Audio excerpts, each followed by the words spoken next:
यह बदमाश, यह वास्तव में बेशर्म है। यह मुझे ग्रैंड जिया के मालिक को भी चिढ़ाने की हिम्मत करता है। जिया युयांग ने आश्चर्यचकित सिद्धार्थ को देखते हुए अपना सिर हिलाया। इस समय सिद्धार्थ अपने दोनों हाथों से अपना मुंह ढक रहा था और ली वानजी को बहुत हैरान होकर देख रहा था। ऐसा लग रहा था जैसे उसके नाम ने उसे पूरी तरह से स्तब्ध कर दिया हो। ली वानजी इतनी समझदार थी कि उसे समझ में ही नहीं आया कि सिद्धार्थ क्या कह रहा था। संस्कृतियों में अंतर के कारण उसने पहले कभी यह वाक्यांश सुना भी नहीं था। इसकी तुलना में हान वेनजुन, जो ग्रैंड जिया की संस्कृति से गहराई से परिचित था, तुरंत समझ गया। उसने ठंडे स्वर में कहा, सिद्धार्थ, तुम बहुत आगे निकल गए। अरे, क्या कोई गलती हुई है? क्या मैंने कुछ कहा? कृपया सामान्य टिप्पणी को व्यक्तिगत हमले के रूप में न लें। आपके अपने विचारों का मुझसे कोई लेना देना नहीं है, सिद्धार्थ ने ईमानदारी से कहा। उसने यह बात स्पष्ट रूप से नहीं कही थी। उसने बिना कहे ही उस भाव को अस्पष्ट रूप से व्यक्त कर दिया था।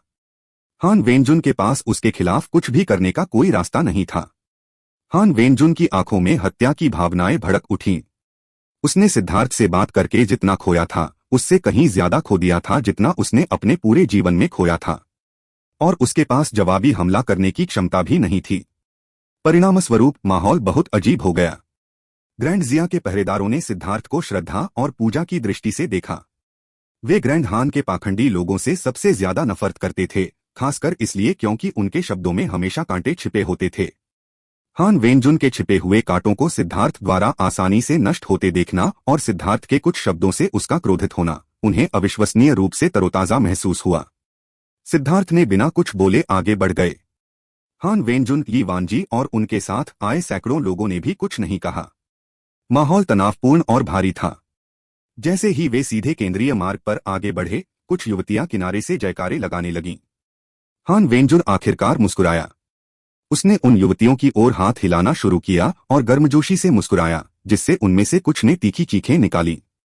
यह कहने की जरूरत नहीं थी कि ग्रैंड जिया की युवतियों के दिलों में हान वेनजुन की स्थिति अभूतपूर्व स्तर पर पहुंच गई थी। अनगिनत युवतियां उसकी पूजा करती थीं। उनकी जय जयकार और चीख पुकार सुनकर हान वेनजुन को अपना आत्मविश्वास वापस पाने का मौका मिला। वह लगातार उन्हें देखकर हाथ हिलाता रहा और सिद्धार्थ की तरफ देखता रहा। सिद्धार्थ की आंखों में उपहास का भाव दिखाई दिया। क्या इस बेवकूफ ने सोचा कि वह इतना अद्भुत था क्योंकि वह कुछ अज्ञानी युवतियों का आदर पाने में सक्षम था जो शांति और समृद्धि की दुनिया में रहती थीं? कोई भी महिला जिसने वास्तव में दुनिया देखी हो, वह उसे दूसरी नजर से नहीं देखेगी। वह न तो एक पुरुष था, न ही वह एक महिला थी। सिद्धार्थ ने हान वेनजुन की तरफ देखा तक नहीं और न ही उन कट्टर युवतियों पर ध्यान दिया। वह बस आगे बढ़ता रहा। ग्रैंड जिया की युवतियां बहुत स्वागत करने वाली और तेज नजर वाली हैं। वे एक नजर में ही बता सकती हैं कि मोती किसका है। सोयाबीन चाहे कितनी भी खास जगह पर क्यों न हो, यह फिर भी सिर्फ एक बीन ही है और दूसरों को आकर्षित नहीं करेगी। ली वानजी सिद्धार्थ के पास पहुंची और खुद से बुदबुदाने लगी। हालांकि वह नहीं जानती थी कि सिद्धार्थ के पिछले शब्दों का क्या मतलब था, लेकिन हान वेनजुन और उनके गार्ड के चेहरों के भावों से उसे पता चल गया था कि वे अच्छे शब्द नहीं थे। अब यह देखकर कि हान वेनजुन इतना लोकप्रिय हो गया था, उसने एक बार फिर सिद्धार्थ को निशाना बनाना शुरू कर दिया। हान वेनजुन के करिश्मे का इस्तेमाल करके उसे दबाना चाहती थी। ये सभी युवतियां हान वेनजुन पर केंद्रित थीं। उनमें से किसी ने भी सिद्धार्थ की तरफ नहीं देखा। वे बता सकते हैं कि स्वर एक कौन है? अच्छी बात कही, सिद्धार्थ ने पलटकर जवाब नहीं दिया। इसके बजाय उसने उसे अंगूठा दिखाया। ली वानजी को समझ में ही नहीं आया कि उसने क्या कहा था। उसे लगा कि वह हार मान रहा है, इसलिए वह और भी आश्वस्त हो गई और हल्के से बोली, ग्रैंड जिया की तुलना में मेरे ग्रैंड हान के लोगों में ज्यादा स्वाद है। सिद्धार्थ ने सिर हिलाया। हाँ, मेरे पास इसके खिलाफ बहस करने का कोई तरीका नहीं है। ग्रैंड जिया के आदमियों में वाकई कोई गंध नहीं है। दूसरी ओर ग्रैंड हान के आदमी मेकअप की गंध में लिपटे हुए हैं। यह वाकई बहुत तेज गंध है। दो तुम स्पष्ट रूप से ईर्ष्या कर रहे हो। हजारों युवतियां मेरे राजकुमार वेनजुन के लिए जयकार कर रही हैं, जबकि तुम, सिद्धार्थ, क्या तुम एक भी व्यक्ति को अपनी ओर देखते हुए देखते हो? ली वानजी ने व्यंग्य किया। एक ही तरह के पक्षी एक साथ रहते हैं। सभी महिलाएं एक दूसरे के करीब रहना पसंद करती हैं क्योंकि उन्हें एक दूसरे के साथ घुलना मिलना आसान लगता है। अगर यह पुरुषों की भीड़ होती तो वे बहुत पहले ही इस बात पर झगड़ना शुरू कर देते कि यहाँ कितनी भीड़ है। लेकिन देखो, तुम्हारा राजकुमार वेंजुन इन सभी युवतियों को बहुत पसंद है। यह इस बात का नतीजा है कि महिलाएं आपस में लड़ना पसंद नहीं करती। वे सभी एक दूसरे का उत्साहवर्धन करना पसंद करती हैं, सिद्धार्थ ने हल्के से कहा। अब चाहे ली वानजी कितनी भी मूर्ख क्यों न हो, वह अभी भी समझ सकती थी कि सिद्धार्थ हान वेंजुन का उपहास कर रहा था कि वह स्त्री है और वास्तव में पुरुष नहीं है। महिलाओं को वह इतना पसंद था क्योंकि वे उसे बहन की तरह मानती थीं। सिद्धार्थ, तुम्हारा मोह वाकई बहुत क्रूर है। तुम ही हो जो मर्द नहीं हो, ली वानजी ने गुस्से में कहा। ली वानजी वास्तव में ग्रैंड हान के शाही परिवार का हिस्सा नहीं थीं। हालांकि वह 8वीं रैंक की दिव्य महिला थीं और ग्रैंड हान में उनका स्थान बहुत ऊंचा था। उनका दर्जा शाही परिवार के सदस्य के बराबर था। सिद्धार्थ से बात करने में असमर्थ उसने बिना किसी चालाकी के व्यक्तिगत हमला करना शुरू कर दिया। लेकिन सिद्धार्थ ने उसे कुछ भी कहने की जहमत नहीं उठाई। वे आगे बढ़ते रहे। मुख्य सड़क पर चलते हुए वे जल्दी ही ग्रैंड जिया शहर के केंद्र में स्थित शाही शहर में पहुंच गए। ग्रैंड जिया के शिष्टाचार के अनुसार उनका स्वागत करने के लिए मनोरंजन करने वाले लोग आए और हवा में संगीत गूंजने लगा। शाही शहर के प्रवेश द्वार पर उसने जिया युनचोंग, जिया यूलो और शाही परिवार के अन्य सदस्यों को देखा। जिया यूलो अपने सबसे अच्छे कपड़ों और श्रृंगार में थी। वह पानी से बाहर निकले कमल के फूल की तरह दिख रही थी। जब उसने हान वेंजुन को देखा तो वह पूरी तरह से लाल हो गई, उत्साह और खुशी से भर गई। राजकुमार वेंजुन बहुत दूर से आए हैं। कृपया मुझे माफ करें कि मैं आपका पहले स्वागत नहीं कर पाया। यहाँ उनका स्वागत करने का जिम्मा जिया युनचोंग का नहीं बल्कि किसी दूसरे राजकुमार का था। जिया युनचोंग मार्शल पथ पर केंद्रित था और उसके पास राष्ट्र को नियंत्रित करने का कोई दिल नहीं था। तीसरा राजकुमार जिया युनफेंग वर्तमान में क्राउन प्रिंस के रूप में कार्य कर रहा था और इसलिए वह उन्हें प्राप्त करने का प्रभारी था। युनफेंग बहुत विनम्र हैं। मैं यहाँ जल्दी में आया था, इसलिए मैं केवल एक मामूली उपहार ही ला पाया। कृपया स्वीकार करें। इसके अलावा 17वीं राजकुमारी 18 वर्ष की होने वाली है। पिछले साल मैंने एक कारीगर से यह आभूषण बनाने के लिए कहा था। 17वीं राजकुमारी, कृपया इस छोटे से उपहार के लिए मुझ पर हंसे नहीं। हान वेंजुन ने 2 डिब्बे निकाले, एक बड़ा और एक छोटा। बड़ा वाला जिया युनफेंग को दिया गया। एक राष्ट्रीय उपहार तैयार किया जाना था और यह आमतौर पर राष्ट्र का कोई स्थानीय उत्पाद होता था। यह बहुत मूल्यवान होना जरूरी नहीं था। जिया यूलुओ को हान वेंजुन का केस मिलते ही लाली आ गई। धन्यवाद, उसने हल्के से केस को रगड़ा। उसका सिर नीचे था। जिया युनचोंग के चेहरे पर ठंडक छा गई। उसकी आंखों में हत्या के इरादे की झलक दिख रही थी। उसे पता था कि हान वेंजुन बस अपनी छोटी बहन को बहकाने की कोशिश कर रहा था और उसकी मूर्ख बहन को इसके परिणामों का एहसास नहीं था। उसके लिए हान वेंजुन से शादी करना असंभव था। हान वेंजुन सिर्फ जिया यूलुओ को नुकसान पहुंचाने के लिए ऐसा कर रहा था। लेकिन उसका बड़ा भाई होने के नाते जिया युनचोंग कुछ भी करने में असमर्थ था।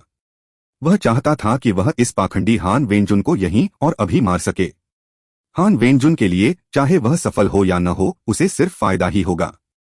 अगर वह सफल होता तो वह ग्रैंड जिया की राजकुमारी को अपने कब्जे में ले लेता, जो कि 8वीं रैंक की सेलेस्टियल भी थी। यह ग्रैंड जिया के चेहरे पर एक क्रूर तमाचा होगा। यदि जिया यूलुओ ने उससे शादी करने की कोशिश की लेकिन वह उसे वापस लाने में असमर्थ रहा तो भी उसे मार दिया जाएगा और ग्रैंड जिया एक प्रतिभाशाली विशेषज्ञ को खो देगा, साथ ही साथ अपनी प्रतिष्ठा भी खो देगा। अभी हान वेंजुन को बस जिया यूलुओ पर मोहित होना था और उसका दिल पूरी तरह से जीतना था। उसका जहर उसके दिल में जितना गहरा होता वह उतना ही कम दूसरों की सुनती। अपनी बहन को धीरे धीरे हान वेंजुन के जाल में फंसता देख जिया युनचोंग को लगा कि उसके पिता का कसाई का चाकू उठ गया है। उसके दिल में नफरत और भी बढ़ गई। कृपया आगे बढ़ो और इसे खोलो। यह एक उपहार है जिसे मैंने तुम्हारे लिए सावधानी पूर्वक तैयार किया है। हान वेंजुन ने जिया यूलुओ को देखकर मुस्कुराया। यह एक बहुत ही गर्मजोशी भरी मुस्कान लग रही थी, लेकिन इसे देखकर सिद्धार्थ के रोंगटे खड़े हो गए और उसके रोंगटे खड़े हो गए। जिया यूलुओ थोड़ा कांप उठी। वह बहुत भावुक लग रही थी जब उसने धीरे से केस खोला और उसमें एक फीनिक्स हेयरपिन देखा। फीनिक्स हेयरपिन चमकीले सुनहरे रंग का था जिसमें आपस में चांदी की बुनाई थी। 2 रंगों ने हेयरपिन को लगभग जीवंत बना दिया था। यहाँ तक कि सिद्धार्थ को भी मानना पड़ा कि यह वाकई खूबसूरत था और निश्चित रूप से एक महिला पर इसका बहुत प्रभाव था। धन्यवाद आपके उपहार के लिए। मुझे यह वाकई पसंद आया। बहुत बहुत धन्यवाद। जिया यूलुओ ने खुशी से फीनिक्स हेयरपिन को उसके केस में देखा। इस फीनिक्स हेयरपिन पर कुल 9,999 रून हैं जिन्हें मैंने खुद उकेरा है। इसमें काफी समय लगा, हान वेंजून ने प्यार से कहा। बकवास? क्या बकवास है? क्या तुम मुझे घिनौना दिखाने के लिए मेरे सामने इनका इस्तेमाल कर रहे हो? क्या यह बहुत घटिया दर्जे का नहीं है? और फिर भी यह घटिया रणनीति काम कर गई। जिया यूलुओ को इतनी खुशी से मुस्कुराते हुए देखकर सिद्धार्थ को समझ नहीं आया कि क्या कहे। हम दरवाजे के पास खड़े रहना ठीक नहीं है। चलो अंदर चलते हैं। अगर हम ज्यादा देर तक इंतजार करेंगे तो हमने जो शराब बनाई है वह ठंडी हो जाएगी, सिद्धार्थ ने जिया युनचोंग की हत्या की मंशा को फूटते हुए देखकर कहा। जैसा कि वह चाहता था, उसके शब्दों ने तुरंत रोमांटिक माहौल को तोड़ दिया। जिया यूलुओ ने सिद्धार्थ को घूर कर देखा, लेकिन सिद्धार्थ यह देखकर हैरान रह गया कि वह वास्तव में उससे नाराज नहीं थी। सिद्धार्थ सही कह रहा है। खाने पीने की चीजें पहले ही तैयार हो चुकी हैं और वे बस राजकुमार वेंजुन का इंतजार कर रहे हैं। जिया युनफेंग ने आखिरकार स्थिर रुख अपनाया, उसकी विनम्र मुस्कान कभी फीकी नहीं पड़ी। उसने हान वेंजुन की ओर विनम्रता से इशारा किया। हान वेंजुन ने भी थोड़ा सा झुककर जवाब दिया और जिया युनफेंग के साथ कंधे से कंधा मिलाकर चलने लगा। बाकी सभी लोग उनके पीछे पीछे चल पड़े। सिद्धार्थ जिया युनचोंग के साथ चलने और उससे कुछ बातें करने की योजना बना रहा था, लेकिन इसके बजाय उसे जिया यूलुओ ने पकड़ लिया। क्या बात है? क्या तुम मुझसे बदला लेने की कोशिश कर रहे हो? मैं तुम्हें बता दूं, मैं वर्तमान में सम्राट के आदेश के तहत काम कर रहा हूं, इसलिए कोई पागलपन मत करो, सिद्धार्थ ने चेतावनी दी। मैं इतनी छोटी नहीं हूं। देखो, क्या तुम्हें लगता है कि यह हेयरपिन सुंदर है? जिया यूलुओ ने केस खोला और उसे दिखाया। यह सुंदर है, लेकिन यह तुम पर और भी सुंदर लगेगा। सिद्धार्थ को वास्तव में यह स्वीकार करना पड़ा कि ग्रैंड हान की शिल्पकला खराब नहीं थी। जब वह वापस आएगा तो उसे अपनी पत्नियों में से प्रत्येक को एक देने के लिए उनमें से ढेर इकट्ठा करना होगा। तब ये लोग देखेंगे कि वास्तव में परी जैसी सुंदरता क्या होती है। सिद्धार्थ, मुझे इन्हें पहनने में मदद करो। मैं इन्हें अभी पहनना चाहती हूं, जिया यूलुओ ने कहा। अभी समय ठीक नहीं है। लोग तुम्हारी इतनी अधीरता पर हंसेंगे। सिद्धार्थ ने अपना सिर हिलाया। किसे परवाह है? मैं इसे अभी पहनना चाहती हूं। मैं देखना चाहती हूं कि यह कैसा लगता है, जिया यूलुओ ने कहा। ठीक है, तुम राजकुमारी हो। जैसे ही तुम गुस्सा होती हो मैं घबरा जाता हूं, इसलिए मैं इसे लगाने में तुम्हारी मदद करूंगा। सिद्धार्थ ने फीनिक्स हेयरपिन लिया और उसे धीरे से जिया यूलुओ के हाई बन में डाल दिया। ठीक इसी समय हान वेंजुन, जो सामने जिया यूनफेंग के साथ मुस्कुरा रहा था और बात कर रहा था, अनजाने में यह देखने के लिए पीछे मुड़ा। उसने देखा कि जिया यूलुओ ने सिद्धार्थ को पकड़ रखा है, जबकि सिद्धार्थ ने असहाय होकर फीनिक्स हेयरपिन को उसके सिर पर लगा दिया। उसके चेहरे के भाव बदल गए और उसकी आंखों में हत्या का इरादा दिखाई देने लगा। दूसरी ओर जिया युनफेंग और युनचोंग दोनों मुस्कुराए, उनके दिलों में आशा की एक झलक दिखाई दी। सिद्धार्थ, क्या मैं फीनिक्स हेयरपिन के साथ सुंदर दिख रही हूं? जिया यूलुओ ने धीरे से अपना सिर आगे पीछे घुमाया। उसने सिद्धार्थ की ओर उम्मीद भरी नजरों से देखा। अगर तुम इन्हें नहीं भी पहनती तो भी तुम बहुत खूबसूरत होती। सिद्धार्थ मुस्कुराया। जिया यूलुओ वाकई बहुत खूबसूरत थी। हालांकि उसकी तुलना मेंग्क्यू या तांग वानेर से नहीं की जा सकती थी, लेकिन वह निश्चित रूप से एक राष्ट्र के पतन का कारण बनने में सक्षम थी। इसके अलावा उसके पास कुलीनता की एक सहज भावना थी जो उसे और भी आकर्षक बनाती थी। मुझे खुशी है कि तुम सही तरीके से बात करना सीख रहे हो, जिया यूलुओ ने उत्साह से मुस्कुराते हुए सिद्धार्थ की प्रशंसा की। क्या आप यह कह रहे हैं कि मैं पहले ठीक से बात करना नहीं जानता था? सिद्धार्थ ने पूछा। किसी अज्ञात कारण से मैं तुम्हारे साथ होने पर सबसे अधिक खुश रहता हूँ, जिया यूलुओ मुस्कुराया।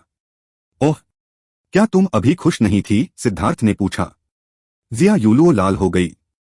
हान वेंजुन की पीठ को देखते हुए उसने फुसफुसाते हुए कहा, मैं उसे वास्तव में पसंद करती थी। कभी कभी मैं उसके बारे में सपने भी देखती थी। इसलिए मैं उसे देखकर खुश थी और उससे उपहार प्राप्त करने के लिए बेहद उत्साहित थी। हालांकि मुझे नहीं पता कि क्यों, लेकिन मुझे एक तरह का दबाव महसूस होता है जो मेरे दिल को बेचैन कर देता है।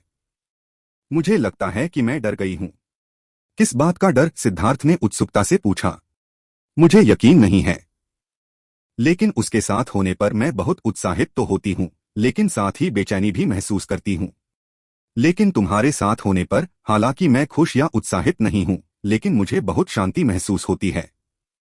यह एक बहुत ही गर्मजोशी भरा एहसास है। जिया युलुओ ने मुस्कुराते हुए सिद्धार्थ की ओर देखा। सिद्धार्थ ने गुस्से में कहा, छी, क्या तुम ठीक से बात करना जानती हो? मेरे साथ रहने से तुम्हें खुशी या उत्साह नहीं मिलता, फिर तुम मुझे क्यों उलझा रही हो? मैं अब पागल हो गया हूं। अगर तुम इतनी दुखी हो तो मैंने तुम्हें जो शराब दी है उसे दे दो। जिया युलुओ ने सिद्धार्थ को देखकर मुस्कुराया, जिसने गुस्सा दिखाया था। आज उसने आखिरकार हान वेंजुन को देख लिया था, जिसके बारे में वह दिन रात सोचती रहती थी। लेकिन अब जब उसने उसे देखा तो उसे एक अजीब सी अनुभूति हुई।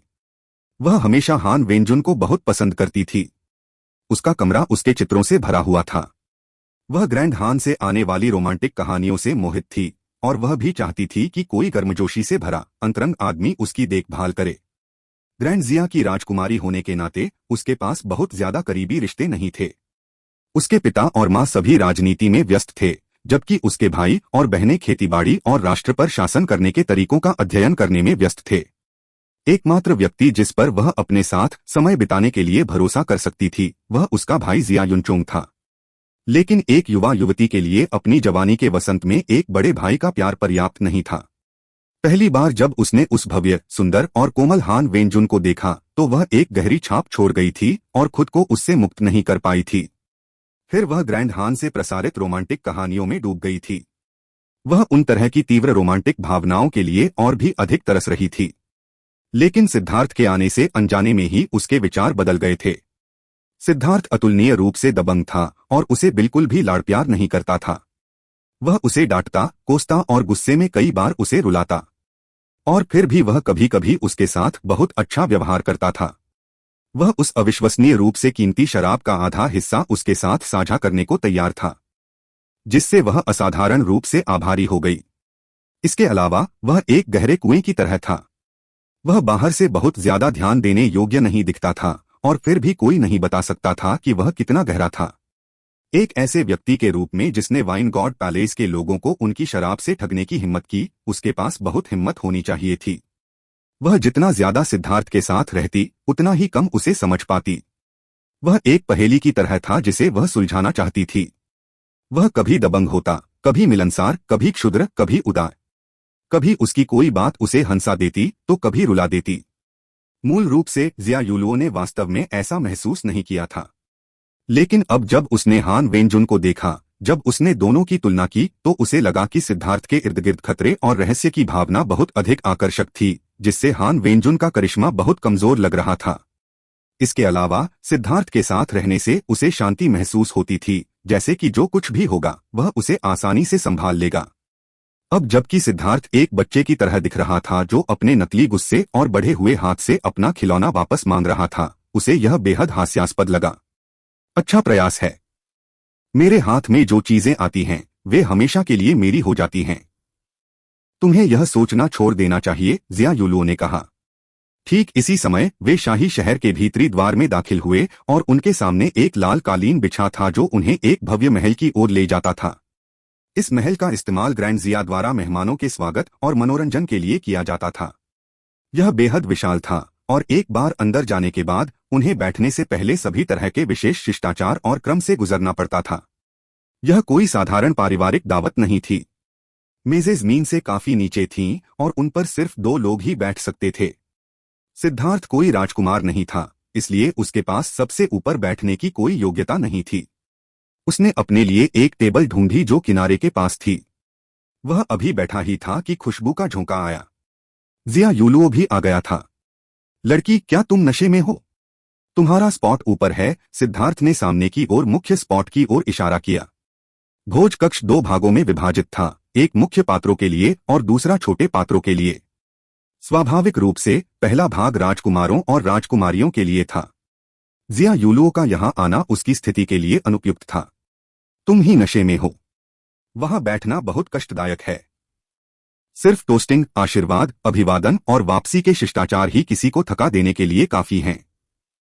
मैं ऐसा नहीं करना चाहता, इसलिए थोड़ा हट जाओ। तुम्हारा बट इतना बड़ा क्यों है?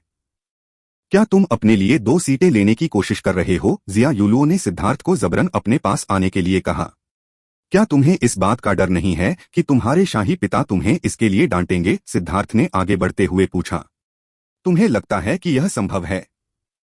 वह इस तरह के भोज में भी नहीं आएगा, जिया युलुओ ने कहा। इस समय सभी ने अपने लिए सीटें पाली थीं। जिया युलुओ को सिद्धार्थ के पास बैठने की पहल करते देख जिया युनचोंग और जिया युनफेंग एक दूसरे को देखकर मुस्कुराए। दूसरी ओर हान वेंजुन की अभिव्यक्ति अब थोड़ी अस्वाभाविक थी।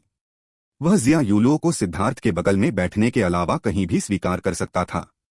इसके अलावा वह चुपचाप उससे सवालिया अंदाज में फुसफुसा रही थी, लेकिन वह भी इस पर कुछ व्यक्त नहीं कर सका। वह ली वांजी के बगल में बैठा था और उसने अपना प्याला उठाया। शराब का यह पहला गिलास ग्रैंड जिया के नागरिकों को आशीर्वाद देने, सम्राट के अच्छे स्वास्थ्य की कामना करने और ग्रैंड जिया और ग्रैंड हान की लंबी दोस्ती के लिए है। मेरे शाही पिता पूरे दिन कड़ी मेहनत कर रहे थे। वह बहुत व्यस्त हैं, और उनके पास आपको व्यक्तिगत रूप से बधाई देने का समय नहीं है। कृपया उन्हें इसके लिए माफ करें। लेकिन मैं अपने शाही पिता का प्रतिनिधित्व करते हुए यह प्याला आपके सामने उठाऊंगा। जिया युनफेंग ने मुस्कुराते हुए अपना प्याला उठाया। उसके ऐसा कहने के बाद सभी ने माहौल को थोड़ा बदला हुआ महसूस किया। ली वांजी के चेहरे पर उदासी छा गई, क्योंकि उसे आखिरकार एहसास हुआ कि सिद्धार्थ के ऐसा कहने के बाद सभी के चेहरे पर अजीब भाव क्यों आ गए थे। सिद्धार्थ, मैं तुम्हें युद्ध के लिए चुनौती देती हूँ। अगर तुम मर्द हो तो तुम स्वीकार करोगे? ली वांजी ने सिद्धार्थ को घूर कर देखा। ऐसा लग रहा था जैसे वह उसे काट कर मार डालना चाहती हो। क्या हो रहा था? जिया युनचोंग, जिया युलुओ और अन्य राजकुमार और राजकुमारियां सभी चौंक गए। उन्हें कुछ भी पता नहीं था कि क्या हो रहा है, क्योंकि उन्हें पहले क्या हुआ था इसके बारे में कुछ भी पता नहीं था। भाई वेंजुन, इस भोज के संचालक के रूप में जिया युनफेंग ही वह व्यक्ति था जिसने पूछा कि क्या हो रहा है। सिद्धार्थ और मेरे दोस्त के बीच थोड़ी देर पहले बहस हुई थी। उसका नाम है यी वांजी। हान वेंजुन को भी नहीं पता था कि इसे कैसे समझाया जाए, इसलिए उसने इसे बहुत अस्पष्ट रूप से समझाया। उसका नाम सुनकर जिया युनफेंग और जिया युनचोंग दोनों को समझ आ गया कि क्या हो रहा है, लेकिन बाकी लोग अभी भी पूरी तरह से समझ नहीं पाए थे। यह मामला मेरी गलती थी। मैं मिस वांजी का नाम नहीं जानता था। मैं माफी मांगता हूं। जिया युनफेंग ने उदारतापूर्वक दोष स्वीकार कर लिया, लेकिन असल में वह अंदर से अवाक था। यह नाम किसने रखा था? क्या यह जानबूझकर उसके ग्रैंड जिया को परेशान करने के लिए था? राजकुमार, इस मामले का आपसे कोई लेना देना नहीं है। यह सिद्धार्थ है जो बहुत आगे निकल गया। इसके अलावा यह सिर्फ इसलिए हुआ कि दावत से पहले मार्शल प्रतियोगिता आयोजित करना एक परंपरा है। मुझे बस आश्चर्य है कि सिद्धार्थ ली वांजी के साथ कुछ पॉइंटर्स का आदान प्रदान करने के लिए सहमत होगा या नहीं, हान वेंजुन ने कहा। दावत से पहले मार्शल प्रतियोगिता का आयोजन वास्तव में संकेतों का एक दोस्ताना आदान प्रदान था, ताकि यह देखा जा सके कि कौन अधिक शक्तिशाली है। 4 प्राचीन राष्ट्रों ने वास्तव में अतीत में ऐसी चीजें की थीं, लेकिन पिछले कुछ वर्षों में ऐसी मार्शल प्रतियोगिताएं दुर्लभ हो गई हैं और उनकी जगह अलग अलग आयोजनों ने ले ली है। इसके अलावा इस स्तर पर प्रतिस्पर्धा अत्यंत दुर्लभ थी। ली वांजी 8वीं रैंक के सेलेस्टियल थे, जबकि सिद्धार्थ की शक्ति भी विस्फोटक थी। एक बार जब वे लड़े तो संभवतः पॉइंटर्स का आदान प्रदान करना इतना आसान नहीं होगा, खासकर ली वांजी की वर्तमान अभिव्यक्ति को देखते हुए। यह वास्तव में उचित नहीं है। यह हमारी दोस्ती को नुकसान पहुंचा सकता है। जिया युनफेंग ने अपना सिर हिलाया। यह बस चीजों को जीवंत बनाने का एक तरीका है। दोनों पक्ष दुखी हैं तो क्यों न थोड़ी लड़ाई हो जाए। हालांकि 10 बार तक ही सीमा है। अगर तब तक विजेता का निर्धारण नहीं होता है तो इसे ड्रॉ माना जाएगा। हान वेंजुन मुस्कुराया। सच में सिद्धार्थ भी मेरे ग्रैंड जिया का मेहमान है और मैं उसके लिए यह फैसला नहीं कर सकता। जिया युनफेंग ने अपना सिर हिलाया। सिद्धार्थ, अगर तुम मर्द हो तो उठकर मुझसे लड़ोगे। कछुए की तरह अपने खोल में मत छिपो। ली वांजी ने खड़े होकर सिद्धार्थ की ओर इशारा किया। यह व्यक्ति बहुत आगे निकल जाता है। वह दूसरों पर इस तरह से कैसे इशारा कर सकती है? सिद्धार्थ, जाओ उसे दूर करो। अब जिया युलुओ को भी यह अस्वीकार्य लगा। हालांकि वह दृढ़ निश्चयी थी, लेकिन वह जानती थी कि वह दूसरों से बात करते समय उन पर इशारा नहीं कर सकती। यह अपमान था, इसलिए उसने सिद्धार्थ को लड़ने के लिए प्रोत्साहित किया। अभी हर कोई सिद्धार्थ को देख रहा था। सिद्धार्थ आलस से खड़ा हुआ और खींचा हुआ था। यी वांजी को देखते हुए उसने कहा, क्यों परेशान हो? शुरू से ही मैंने कभी भी ऐसा कुछ नहीं कहा जो तुम्हारे लिए अतिशयोक्तिपूर्ण हो। क्या यह उचित है कि तुम मुझे लगातार मजबूर करो जब तक कि मेरे पास तुमसे लड़ने के अलावा कोई विकल्प न हो? जानबूझकर मुझे नाराज करने से तुम्हें कोई लाभ नहीं होगा। इतना कुछ कहने की जरूरत नहीं है। तुम मुझे घिनौनी लगती हो और मुझे आज तुम्हें ठीक से सबक सिखाना होगा, ली वानजी ने व्यंग्य किया। तुम्हें उन सभी को सबक सिखाना होगा जो तुमसे घृणा करते हैं। क्या तुम्हें घृणा पसंद है? चूंकि तुम लड़ना चाहते हो तो मैं तुम्हारा साथ दूंगा। हालांकि जब तुम खुद को शर्मिंदा करो तो रोना मत। सिद्धार्थ धीरे से खड़ा हुआ। तुम ही हो जो रोगी। सिद्धार्थ को उसकी चुनौती पर सहमत होते देख ली वानजी ने ठंडी मुस्कान दी। उसे मारने की कोशिश मत करो, बस उसका चेहरा खराब करो। तुम यहां लोगों को नहीं मार सकते। हान वेंजुन ने ली वानजी को एक गुप्त संदेश भेजा। समझ गई, मैं उसे नहीं मारूंगी, मैं उसका सिर्फ एक हाथ ही काटूंगी, ली वानजी ने जवाब दिया। उसकी आंखों में एक निर्दयी चमक थी। चूंकि दोनों पक्ष सहमत हैं तो चलिए शुरू करते हैं। ऐसा कुछ भी न करें जिससे हमारी दोस्ती को नुकसान पहुंचे, जिया युनफेंग ने कहा। महल के हॉल में रोशनी की दो गेंदें दिखाई दीं जो उन दोनों को घेरे हुए थीं। वे अचानक एक प्राचीन मार्शल स्टेज पर प्रकट हुई। अंतरिक्ष कांप उठा जब सिद्धार्थ और ली वानजी एक प्राचीन मार्शल स्टेज के ऊपर दिखाई दिए। मार्शल स्टेज के आसपास का वातावरण धुंध से भरा हुआ था, जिससे वे दोनों स्टेज के बाहर कुछ भी नहीं देख पा रहे थे। लेकिन महल के हॉल से जहां जिया यूलो और अन्य लोग थे, वे उन्हें स्पष्ट रूप से देख सकते थे। हॉल के केंद्र में एक प्रक्षेपण था जो मार्शल स्टेज दिखा रहा था।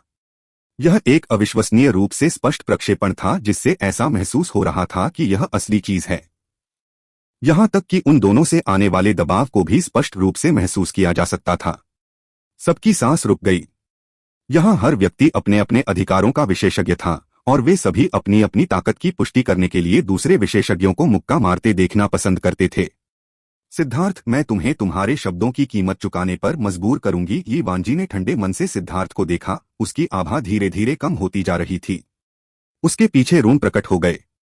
उसकी अभिव्यक्ति प्रकट हुई जिससे सिद्धार्थ पर भारी दबाव पड़ा। यह निराकार ऊर्जा एक अदृश्य हाथ की तरह थी जो सिद्धार्थ को कसकर जकड़े हुए थी। यह ली वानजी का आभा ताला था।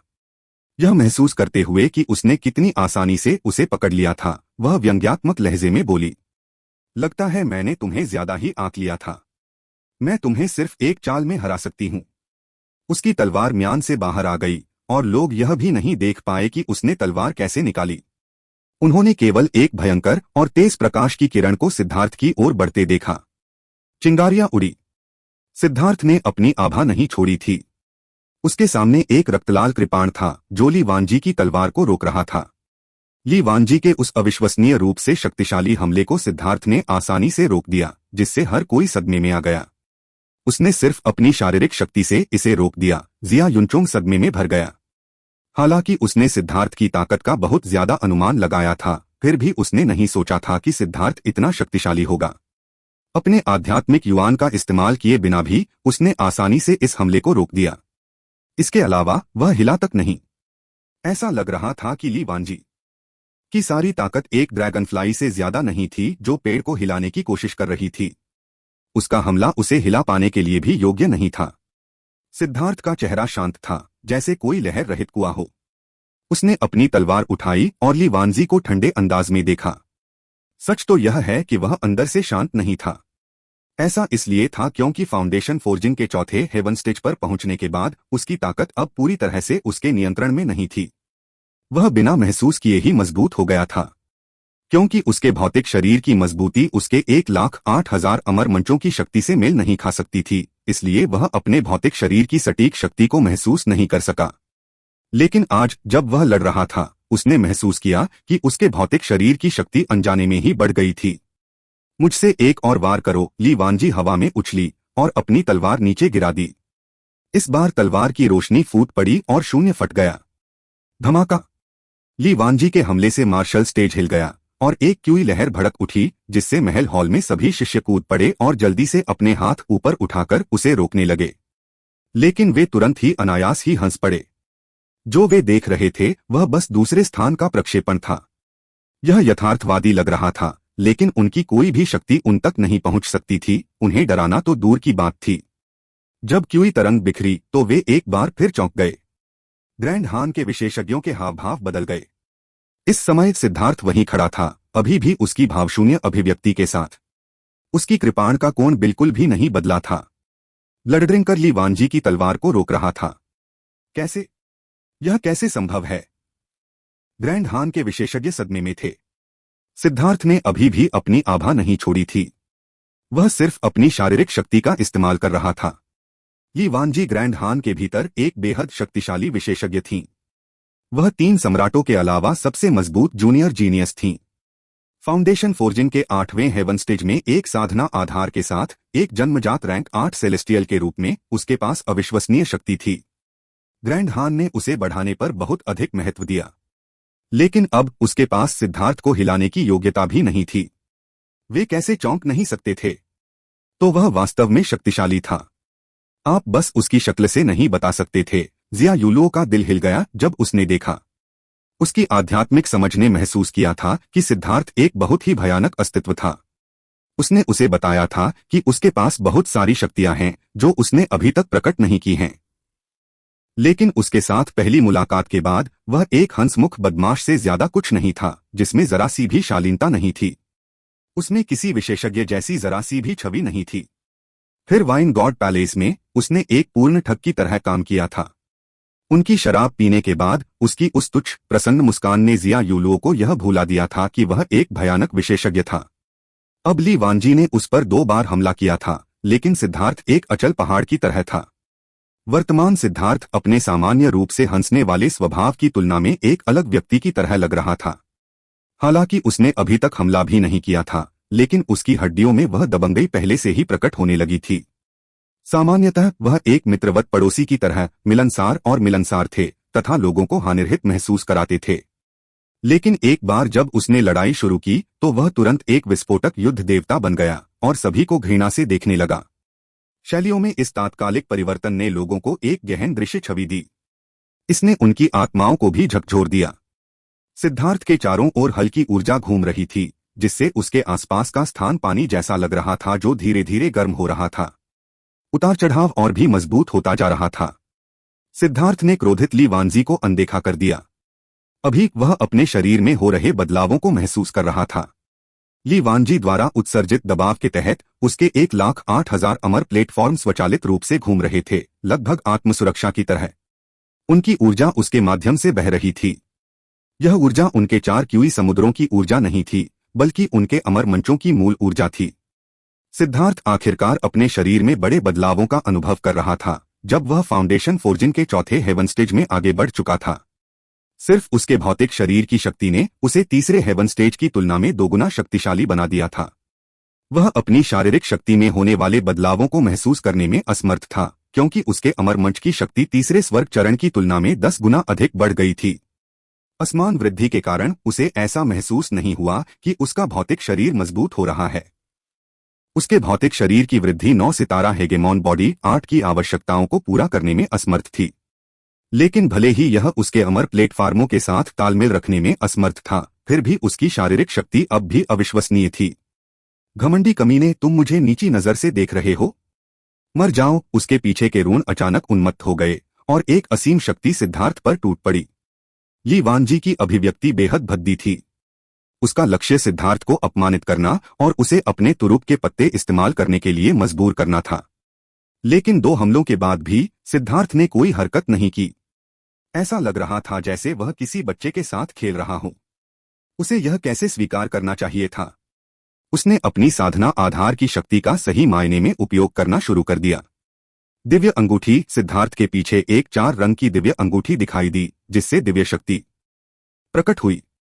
दुनिया का रंग बदल गया और उसी क्षण महल के हॉल में मौजूद हर कोई विस्मय से भर गया। यह पवित्र, शक्तिशाली और भव्य था। इस दिव्य अंगूठी के सामने वे सभी चींटियों की तरह छोटे महसूस कर रहे थे। यहाँ तक कि जिया यूलुओ और जिया युनचोंग, जिन्होंने पहले ही सिद्धार्थ को लड़ते हुए देखा था, वे भी हैरान रह गए। सिद्धार्थ ने अब तक जो शक्ति दिखाई थी वह उस समय की तुलना में कई गुना अधिक थी जब उसने पहले लड़ाई की थी। जैसा कि उम्मीद थी, यह आदमी अपनी ताकत छुपा रहा था। जिया यूलुओ ने अनजाने में अपनी मुट्ठियां भींच लीं, उसकी आंखें उत्साह से भरी थीं। हालांकि सिद्धार्थ सामान्यतः एक लापरवाह बदमाश लगता था, लेकिन अपनी दिव्य अंगूठी के नीचे अब वह एक युद्ध देवता के वश में लग रहा था, जिससे उसे पूजा की भावना महसूस हो रही थी। 4 सितारा युद्ध कवच। धमाका। अचानक स्वर्ग और पृथ्वी की ऊर्जा उबलने लगी। ऐसा लगा जैसे लावा फूट रहा हो, मानो सिद्धार्थ के पैरों से समुद्र हवा में उछल रहा हो। ली वानजी इस शक्ति से पीछे हट गई, उसके चेहरे पर अस्वस्थ लालिमा आ गई। सिद्धार्थ के हमला किए बिना भी वह घायल हो गई। क्योंकि तरंगे लगातार सिद्धार्थ से बाहर निकल रही थीं, स्वर्ग और पृथ्वी से टकरा रही थीं, जिससे दुनिया हिल रही थी। अभी सिद्धार्थ खुद को रोक नहीं पा रहा था। उसने अपने अमर मंचों की शक्ति को उन्मुक्त कर दिया था और ऐसा लग रहा था कि सिद्धार्थ के चारों ओर एक अदृश्य ज्वाला जल रही थी, जिससे उसके चारों ओर का स्थान मुड़ गया और उसका आकार अस्पष्ट हो गया। हे भगवान, वह किस तरह का राक्षस है? यहां तक कि ग्रैंडजिया के विशेषज्ञ भी दंग रह गए। उन्होंने कभी इतनी दबंग और उन्मत्त ऊर्जा नहीं देखी थी। उनकी यह आभा साधारण फाउंडेशन फोर्जिंग विशेषज्ञों की जान के लिए खतरा बन सकती थी। उनके पास जाने मात्र से ही उनकी मौत हो सकती थी। हान वेनजुन के हाव भाव थोड़े बदल गए। उसने सिद्धार्थ के इतने ताकतवर होने की उम्मीद नहीं की थी। हालांकि उसने सुना था कि सिद्धार्थ ने पूर्वी समुद्र में कई आत्मा परिवर्तन विशेषज्ञों को मार डाला था, लेकिन ऐसा इसलिए हुआ क्योंकि उसने एक आत्मविनाशकारी औषधीय गोली खा ली थी। इसके अलावा उसने एक गंदी लड़ाई में स्वर्ग दमन जादू संप्रदाय के कुछ विशेषज्ञों को ही मारा था। यह कोई उत्सुकता वाली बात नहीं थी, क्योंकि स्वर्ग दमन जादू संप्रदाय के सभी विशेषज्ञों के शरीर कमजोर थे।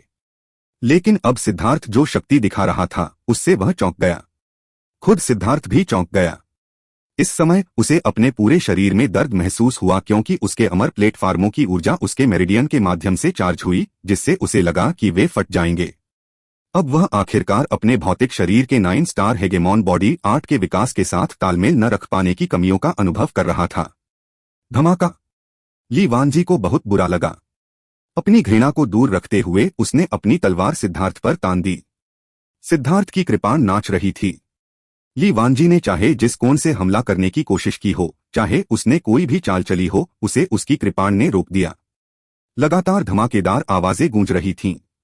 ली वानजी का हमला चाहे कितना भी शानदार क्यों न हो, सिद्धार्थ की कृपाण के वार से वह पीछे हट जाती। सिद्धार्थ के पैर एक कदम भी आगे नहीं बढ़े। धमाका! सिद्धार्थ ने एक बार फिर अपनी तलवार पर वार किया। उसे ऐसा महसूस हुआ जैसे उसका शरीर सुन्न हो रहा है। ऐसा उसके प्रतिद्वंद्वी की वजह से नहीं था, बल्कि इसलिए क्योंकि उसका शरीर उसकी अपनी शक्ति को सहन करने में असमर्थ था। अब तक 10 बार आदान प्रदान हो चुका है। लड़ाई जारी रखने की कोई जरूरत नहीं है। ली वानजी को पीछे धकेलते हुए सिद्धार्थ ने आलस से ब्लड ड्रिंकर को अपने कंधे पर टिका दिया। क्या उन्हें लगा कि वे उसकी असली ताकत को परख सकते हैं? वे सपने देखना जारी रख सकते हैं। कमीने, मेरे एक और हमले का स्वाद चखो, ली वानजी ने अचानक दहाड़ते हुए कहा। उसका चेहरा मुड़ गया। उसके अंदर से रक्त क्यों फूट पड़ा और उसकी तलवार ने चमकदार रोशनी छोड़ी और उसकी ओर वार किया। उसने अपना आत्मिक रक्त सक्रिय कर लिया। महल के हॉल के अंदर से चौंक कर रोने की आवाजें गूंज उठीं। स्पिरिट ब्लड को सक्रिय करना सेलेस्टियल का ट्रम्प कार्ड था, जो दर्शाता था कि वे पूरी ताकत से जा रहे थे। यह अब संकेतों का आदान प्रदान नहीं था। जिया युनफेंग की अभिव्यक्ति डूब गई। ग्रैंड हान की यह महिला एक अनुचित कर्कश जैसी थी। वह देख सकता था कि ली वानजी को सिद्धार्थ को मारने का कोई भरोसा नहीं था और वह बस उसे अपनी असली शक्ति प्रकट करने के लिए मजबूर करने की कोशिश कर रही थी। क्योंकि सिद्धार्थ कोई सेलेस्टियल नहीं था, इसलिए उसके ट्रम्प कार्ड का अनुमान लगाना कठिन था। इसलिए किसी को बाहर निकालने में सक्षम होने से उसका खतरा कम हो जाएगा। जिया युनफेंग यह नहीं देखना चाहता था, इसलिए उसने एक जेड प्लेट निकाली। जैसे ही वह उन दोनों को अलग करने के लिए इसका इस्तेमाल करने वाला था, उसे एक गुप्त संदेश मिला, जिसके कारण उसे इसे दूर रखना पड़ा।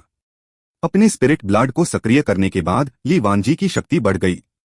तलवार की रोशनी उसके चारों ओर इकट्ठा हो गई और उसने एक अविश्वसनीय रूप से तेज हमला किया।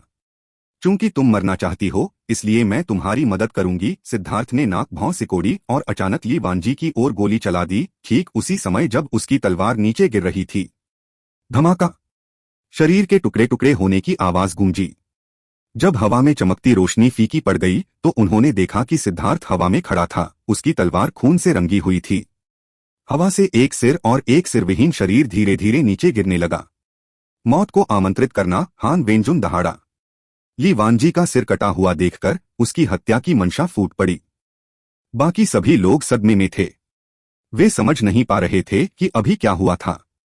आखिर ली वानजी का सिर कैसे काटा गया था। हवा में रून प्रकट हुए जिन्होंने ली वानजी के सिर को उसके शरीर से जोड़ दिया, जिससे सभी को राहत की सांस लेने का मौका मिला। सिद्धार्थ ने ली वानजी का सिर सिर्फ चेतावनी के तौर पर काटा था। उसने उसकी आत्मा को नष्ट नहीं किया था, बल्कि उसकी जान बख्श दी थी। उस तरह की स्थिति में अगर सिद्धार्थ ने अपने हमले में अपनी आध्यात्मिक शक्ति को शामिल कर लिया होता तो कृपाण में निहित शक्ति के साथ वह ली वानजी को तुरंत मार देता। हर कोई हैरान था। 10 बार की मुठभेड़ में सिद्धार्थ ने सिर्फ बचाव किया था, लेकिन जब उसने चाहा तो उसने ली वानजी का सिर काट दिया। यह दृश्य बहुत चौंकाने वाला था, इतना चौंकाने वाला कि किसी को समझ में नहीं आया कि क्या कहें। जिया यूलुओ के हाथ उसकी छाती को जकड़े हुए थे। ऐसा लग रहा था जैसे उसका दिल बाहर निकल जाएगा। सिद्धार्थ के उस आखिरी हमले से हवा में रोशनी और रून भर गए थे, जिससे कोई भी यह नहीं देख सकता था कि क्या हुआ था। उसी समय उसने सोचा कि जब वह सिद्धार्थ से झगड़ रही थी और उसके खिलाफ अपनी तलवार उठाने ही वाली थी, उस समय सिद्धार्थ ने कहा था कि वह उसे 3 चालों में मार सकता है। उस समय वह डर गई थी, लेकिन फिर भी उसने इस पर विश्वास नहीं किया। हालांकि अब यह देखकर वह जानती थी कि जब तक वह ऐसा चाहता है तब तक इस दुनिया में ली वानजी नहीं रहेगा। जिया यूलुओ ने जब यह सोचा तो उसका चेहरा पीला पड़ गया, लेकिन फिर वह अनजाने में मुस्कुरा दी। सिद्धार्थ उसे कैसे मार सकता है? महल के हॉल में 2 आकृतियां फिर से प्रकट हुईं। वे थे सिद्धार्थ और ली वानजी। सिद्धार्थ अपनी जगह पर वापस बैठ गया जैसे कि कुछ हुआ ही न हो, लेकिन ली वानजी का रंग पीला सफेद हो गया था और उसकी गर्दन के आसपास अभी भी खून था। उसके कमर तक लंबे बाल अब सिर्फ उसके कानों तक ही पहुंच रहे थे। मौत की क्यों उसके माथे के चारों ओर घूम रही थी। ऐसा इसलिए था क्योंकि हालांकि सिद्धार्थ ने दया दिखाई थी, लेकिन उसके कृपाण में निहित शक्ति ने अभी भी उसकी आत्मा को नुकसान पहुंचाया था। अपना सिर कटवाना झूठी मौत से गुजरने जैसा था। उसकी आत्मा को लगी इस चोट को ठीक होने में बहुत समय लगेगा। मौत से सामना होने के कारण ली वानजी डर से भर गई थी। वहीं खड़ी खड़ी वह कांप रही थी, सिद्धार्थ की तरफ देखने की हिम्मत नहीं जुटा पा रही थी। कोई आकर मिस ली वानजी के कपड़े बदलने में उनकी मदद करे। जिया युनफेंग ने हाथ हिलाया और 2 नौकरानियां आईं और उन्हें ले गईं। ली वानजी के शरीर पर भी खून के धब्बे थे, जो इस भोज के लिए बिल्कुल भी उपयुक्त नहीं था। यह कहने के बजाय कि वे उसे कपड़े बदलने में मदद कर रहे थे, यह कहना अधिक सटीक होगा कि वे उसे शांत होने के लिए कुछ समय दे रहे थे। आखिरकार हर कोई जीवन और मृत्यु के प्रति उदासीन नहीं रह सकता। वे लोग जो दूसरों के जीवन को घास के डंठल की तरह समझते थे, वे ही अपने जीवन को सबसे अधिक महत्व देते थे। सिद्धार्थ, तुमने वह अंतिम चाल कैसे चली? जिया यूलुओ ने सिद्धार्थ को शराब का एक प्याला पिलाया। यह सुनकर उस पर फिदा हो गई। वह यह नहीं देख पाई थी कि उसने कैसे जीत हासिल की। वास्तव में महल के हॉल में कोई भी इसे स्पष्ट रूप से नहीं देख पाया था। सच तो यह है कि जब सिद्धार्थ ने उस आखिरी क्षण में हमला किया था तो उसने दूसरे लोगों की नजरों को रोकने के लिए आग और बिजली के रून का इस्तेमाल किया था। उसने ली वानजी की तलवार को रोकने के लिए आर्म ब्रेसर का इस्तेमाल किया था, जबकि अपनी कृपाण का इस्तेमाल करके उसका सिर काट दिया था। हालांकि ली वानजी की चाल वाकई शक्तिशाली थी। सिद्धार्थ को भी इसकी कीमत चुकानी पड़ी थी। जिस हाथ से उसने उसे रोकने की कोशिश की थी वह लुगदी में बदल गया था, लेकिन सिद्धार्थ ने इसे तुरंत ठीक कर दिया था, जिससे कोई भी इसे देख नहीं सकता था। और उसके घायल होने का कारण वास्तव में ली वानजी की शक्ति नहीं थी। यह इसलिए था क्योंकि उसका भौतिक शरीर उसके अमर प्लेटफार्मों की शक्ति से पूरी तरह मेल नहीं खा पा रहा था, जिससे उसे नियंत्रित करना मुश्किल हो गया था। मेरी शराब वापस दो और मैं तुम्हें बता दूंगा, सिद्धार्थ ने कहने से इनकार कर दिया। आर्म ब्रेसर और बूट उसके गुप्त हथियार थे। वह उन्हें किसी के सामने उजागर नहीं कर सकता था, क्योंकि वे एक दिन उसकी जान बचा सकते थे। हम सपने देखते रहो। अगर तुम मुझे नहीं बताना चाहती तो ठीक है। किसे परवाह है? जिया यूलुओ ऐसी किसी बात पर नहीं फंसती। उसे लगा कि सिद्धार्थ ने बस किसी तरह की गुप्त चाल चली है। वह सिद्धार्थ की दुश्मन नहीं थी, इसलिए इस रहस्य के लिए इतनी अच्छी शराब का आदान प्रदान करना निश्चित रूप से इसके लायक नहीं था। इस समय ग्रैंड हान के लोगों के हाव भाव थोड़े भद्दे थे। उनके चेहरे पर यह तमाचा बहुत क्रूर था। किसी व्यक्ति का सिर काटना सबसे बड़ा अपमान था। सिद्धार्थ, मुझे तुम्हारे लिए एक प्याला उठाने दो। एक महिला को हराने और उसका सिर काटने के लिए तुम सच में एक हीरो हो। इस समय ग्रैंड हान के विशेषज्ञों में से एक ने मजाक में अपना प्याला सिद्धार्थ की ओर बढ़ाया। जिया यूलुओ की अभिव्यक्ति बदल गई। यह व्यक्ति बेस्वाद था। हारने के बाद उसने व्यक्तिगत हमला किया। वह अभी बोलने ही वाली थी कि सिद्धार्थ ने उसे रोक लिया। एक राजकुमारी के रूप में उसे किसी पर उग्र रूप से चिल्लाना नहीं चाहिए, अन्यथा यह शिष्टाचार की कमी होगी। सिद्धार्थ ने उदासीनता से कहा, सबसे पहले तुम्हारे पास मेरे लिए टोस्ट करने की योग्यता नहीं है, इसलिए तुम्हें बैठ जाना चाहिए। दूसरे, साधना जगत में पुरुषों और महिलाओं के बीच कोई अंतर नहीं होता। केवल एक ही बात मायने रखती है कि तुम कमजोर हो या मजबूत। तुम्हारी आवाज सुनकर ही यह स्पष्ट हो जाता है कि तुम एक मूर्ख हो जिसने बहुत शांतिपूर्ण जीवन जिया है। तुम स्पष्ट रूप से युद्ध के मैदान की क्रूरता को नहीं जानते, अन्यथा तुम ऐसी मूर्खतापूर्ण बात नहीं कहते। तीसरे, अगर वह एक महिला है तो क्या हुआ? क्या तुम महिलाओं को नीची नजर से देखते हो? क्या तुम्हारी माँ एक महिला नहीं है? क्या तुम्हारी दादी एक महिला नहीं है? तुम्हारा भेदभाव तुम्हें तुम्हारी जड़ों को भुला देता है। एक भेड़ अपनी माँ के लिए धन्यवाद में घुटने टेकती है, एक पक्षी अपनी माँ को बुढ़ापे में चुकाता है। एक जानवर भी जानता है कि अपनी माँ का आभार कैसे व्यक्त किया जाता है, जबकि तुम एक जानवर से भी कम हो। तुम्हें लगता है कि तुम मेरे लिए टोस्ट करने के योग्य हो? बिल्कुल बेशर्म। सिद्धार्थ के शब्दों ने ग्रैंड जिया के विशेषज्ञों को खुश कर दिया। यह जवाब अद्भुत था, जिसमें पहला और अंतिम बिंदु भी जुड़ गया था। सच तो यह है कि ग्रैंड हान की रोमांटिक कहानियां वास्तव में ग्रैंड हान का प्रतिनिधित्व नहीं करती थीं। युवा और महिला के प्रति उनका भेदभाव बहुत ज्यादा था। आम लोगों में महिलाओं को खाने के समय मेज पर बैठने का भी अधिकार नहीं था। ऐसा करते समय उन्हें रसोई के पास बैठना पड़ता था। वे रोमांटिक कहानियां अभिजात वर्ग द्वारा खेले जाने वाले खेल थे। जहां तक उस विशेषज्ञ की बात है जिसने सिद्धार्थ को टोस्ट दिया था, उसकी पृष्ठभूमि केवल साधारण थी और उसका भेदभाव गहरा था। लेकिन उसका अपमान कि सिद्धार्थ महिलाओं को धमकाता है, उस पर तब तक पलट गया जब तक कि वह खुद को एक जानवर से कम नहीं समझने लगा। सच तो यह है कि इस आदमी को यह नहीं पता था कि औरतें कितनी डरावनी हो सकती हैं। लेकिन सिद्धार्थ के लिए पूर्वी बंजर भूमि से लेकर मध्य मैदानों तक उसने अनगिनत शक्तिशाली महिलाओं का सामना किया था। लेंग युयान उन सभी में सबसे मजबूत थी। यदि इस व्यक्ति ने लेंग युयान के सामने यह कहने की हिम्मत की होती कि वह महिलाओं को नीची नजर से देखता है, तो यह प्रभावशाली होता यदि वह एक भी हड्डी दफना पाता। लेंग युयान के बारे में सोचते हुए सिद्धार्थ अजीब मूड में आ गया। उसे नहीं पता था कि यह महिला, जो इतनी खूबसूरत और इतनी क्रूर थी कि वह किसी की जान ले सकती थी, अभी भी जिंदा है या नहीं। उसके बारे में कोई खबर कैसे नहीं थी?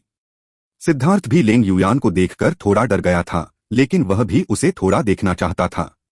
वह महिला बहुत दुष्ट थी और बहुत उत्तेजक भी। आप जैसे ही सिद्धार्थ लेंग युयान के बारे में सोच रहा था, ग्रैंड हान का वह व्यक्ति सिद्धार्थ की ओर इशारा कर रहा था। उसे समझ में नहीं आ रहा था कि क्या कहे। कहानियां कहती हैं कि आपके ग्रैंड हान के आदमी सभी परिष्कृत और सुरुचिपूर्ण शांत आदमी हैं, जो हर काम सावधानीपूर्वक और सावधानी से करते हैं।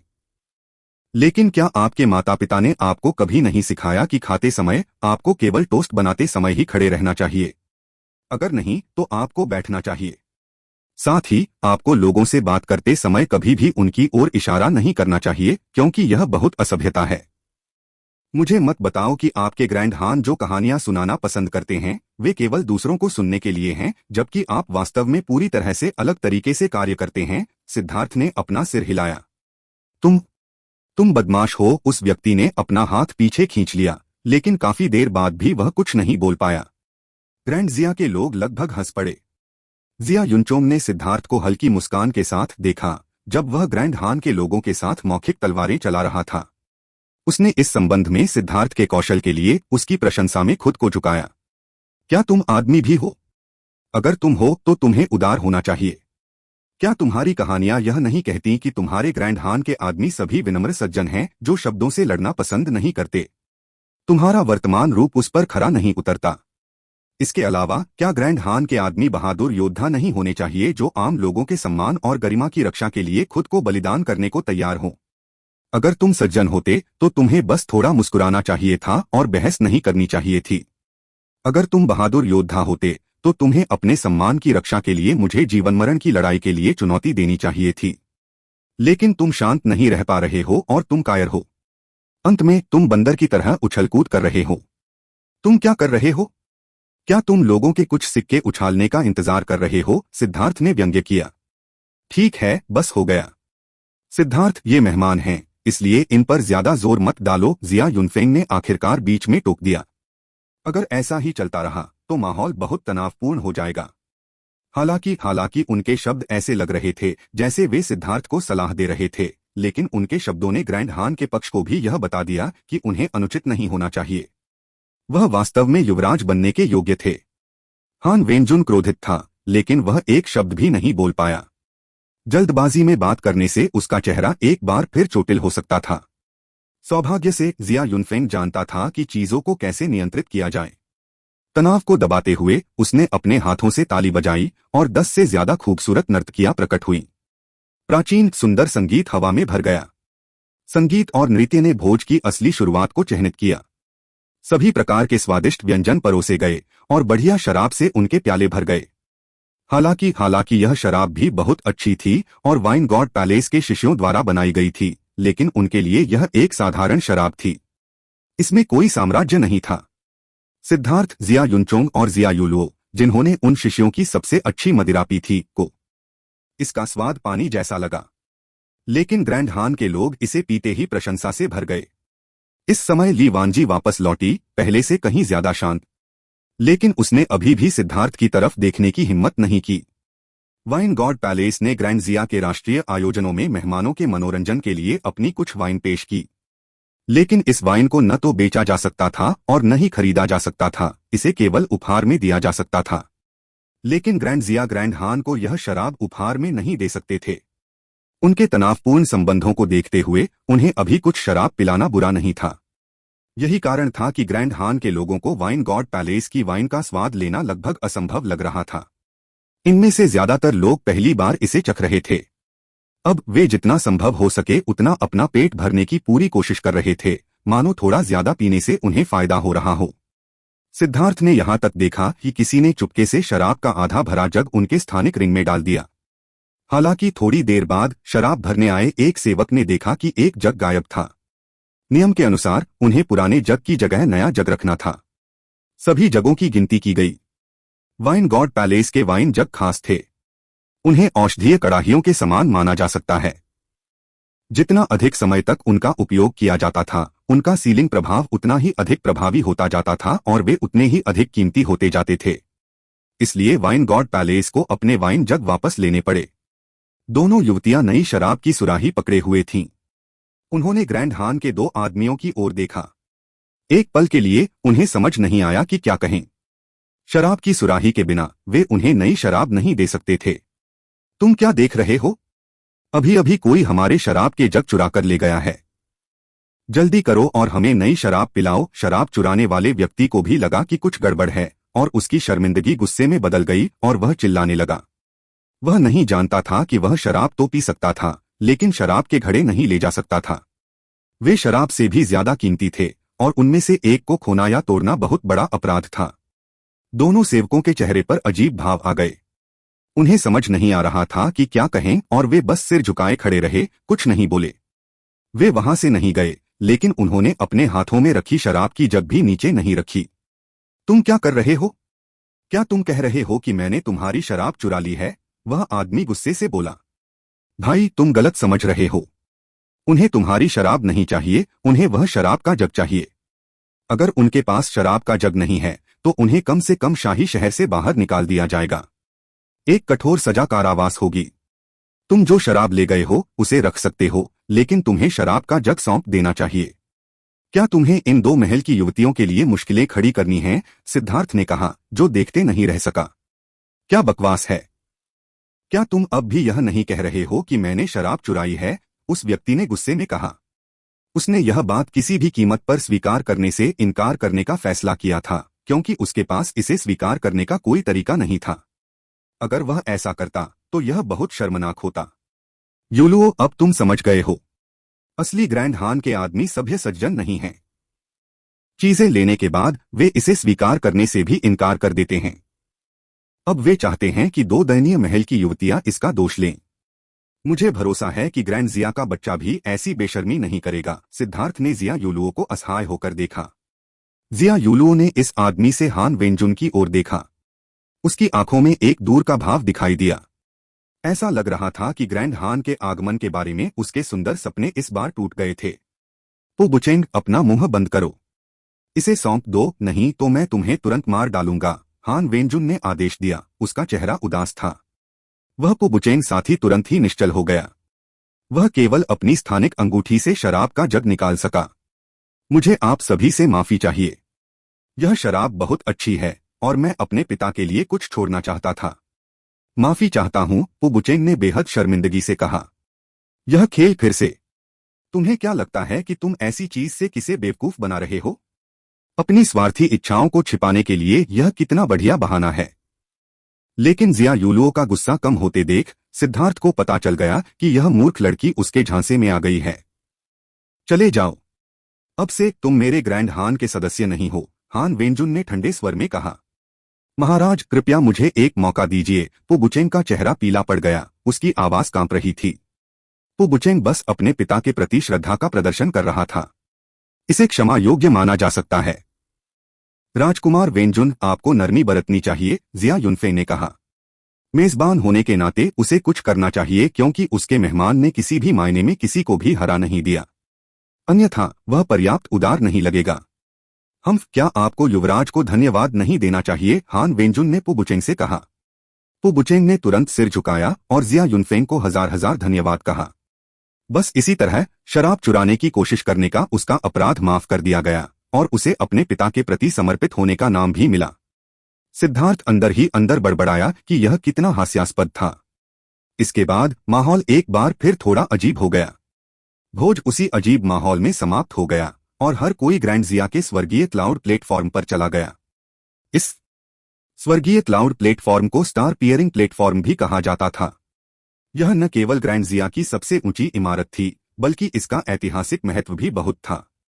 यह एक ऊंचा टावर था जो बादलों को चीरता हुआ आगे बढ़ता था।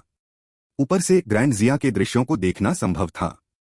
यह ग्रैंड जिया में सबसे अच्छा अवलोकन टावर था। यह सांस्कृतिक आदान प्रदान के लिए भी एक शानदार जगह थी। सामने एक बहुत बड़ा मंच था। सिद्धार्थ और अन्य लोग बैठ गए और नर्तकियों ने एक सुंदर शो पेश करना शुरू कर दिया। इस भव्य नृत्य के समाप्त होने के बाद दोनों देशों के बीच वास्तविक सांस्कृतिक आदान प्रदान शुरू हुआ। ग्रैंड हान की खूबसूरत महिलाएं भी मंच पर आईं और नृत्य किया। फिर उन्होंने सभी तरह की अलग अलग प्रतिभाएं और कौशल दिखाए। एक पक्ष के समाप्त होने के बाद दूसरा पक्ष शुरू हुआ। सिद्धार्थ ने ऐसा प्रदर्शन पहली बार देखा था। बहुत जल्दी ही ग्रैंड हान ने अपना ओपेरा कौशल दिखाना शुरू कर दिया। मंच पर एक गहन और भावुक नाटकीय प्रेम कहानी सामने आई। कहानी में मुख्य पुरुष एक अमीर युवा राजकुमार था, जबकि मुख्य महिला एक गरीब किसान लड़की थी। एक संयोगवश हुई मुलाकात ने बिना किसी कारण के दोनों के बीच प्यार की चिंगारी उड़ा दी। चिंगारी इतनी तेज हो गई कि वह अंधा करने लगी। अंत में स्थिति में अंतर के कारण पुरुष नायक को सभी प्रकार की बाधाओं और दबावों का सामना करना पड़ा। बस उसी क्षण महिला नायक से भी अधिक सुंदर एक महिला प्रकट हुई जो उससे भी अधिक प्रतिभाशाली थी और पुरुष नायक को पाने के लिए अपनी पूरी कोशिश कर रही थी। लेकिन मुख्य किरदार को सिर्फ किसान लड़की पसंद थी और वह उसे अपने घेरे में लाने के लिए हर संभव कोशिश करता था। फिर उसके घेरे में हर तरह के बुरे लोग आ गए और किसान लड़की को निशाना बनाने लगे। किसान लड़की के साथ एक और राजकुमार भी आया जो उसे पसंद करता था। किसान लड़की को पुरुष प्रधान किरदार पाने के लिए हर तरह के नाटकीय खेल से गुजरना पड़ा। संक्षेप में कहें तो पुरुष और महिला पात्रों के बीच हमेशा कुछ अनसुलझी गलतफहमियां होती थीं। जब भी वे अपनी समस्याओं से बाहर निकलने वाले होते तो उन्हें बीच में रोक दिया जाता। बुरे लोग हमेशा होशियार होते थे, जबकि अच्छे लोग हमेशा दयालु और मूर्ख होते थे।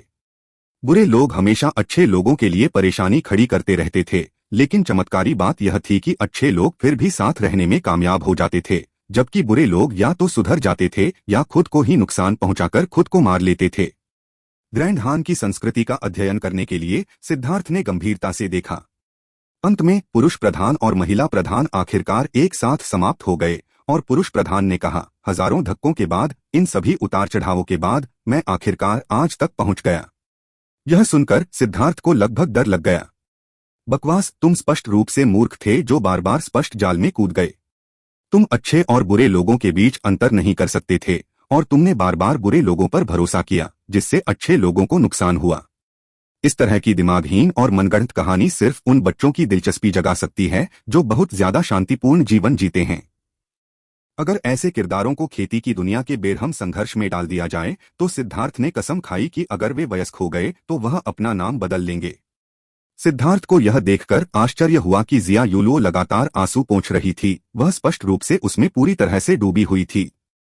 उसे थप्पड़ मारने की इच्छा हो रही थी। क्या वह इतनी नाटकीय कहानी पर विश्वास करने के लिए पूरी तरह से मूर्ख हो गई थी? उसने कई अन्य राजकुमारियों को भी चुपचाप रोते हुए देखा। उसे लगा कि इस मामले में ग्रैंड हान की क्षमता ने उसे प्रभावित किया है। ग्रैंड जिया के पुरुषों को देखते हुए उसने देखा कि उनमें से कई की आंखों में भी आंसू थे। लेकिन ऐसा इसलिए नहीं था क्योंकि वे भावुक हो गए थे, बल्कि जम्हाई लेने की वजह से ऐसा हुआ था। वे ऊब गए थे। इस तरह की कहानी ने उन्हें अविश्वसनीय रूप से नींद में डाल दिया। सिद्धार्थ उस भाव में क्या है? क्या तुम्हें नहीं लगता कि यह बहुत मार्मिक था? उन सभी असफलताओं और प्रलोभनों से पार पाना उनके लिए बहुत मुश्किल था, लेकिन फिर भी वे एक दूसरे पर अटूट विश्वास करते थे। यह विश्वास ही पूर्ण प्रेम बनाता है। सिद्धार्थ के नकारात्मक भाव को देखकर जिया यूलुओ ने डांटा। प्यार को एक कठोर शपथ नहीं होना चाहिए। सच में यह शांत संगति की तरह सरल है।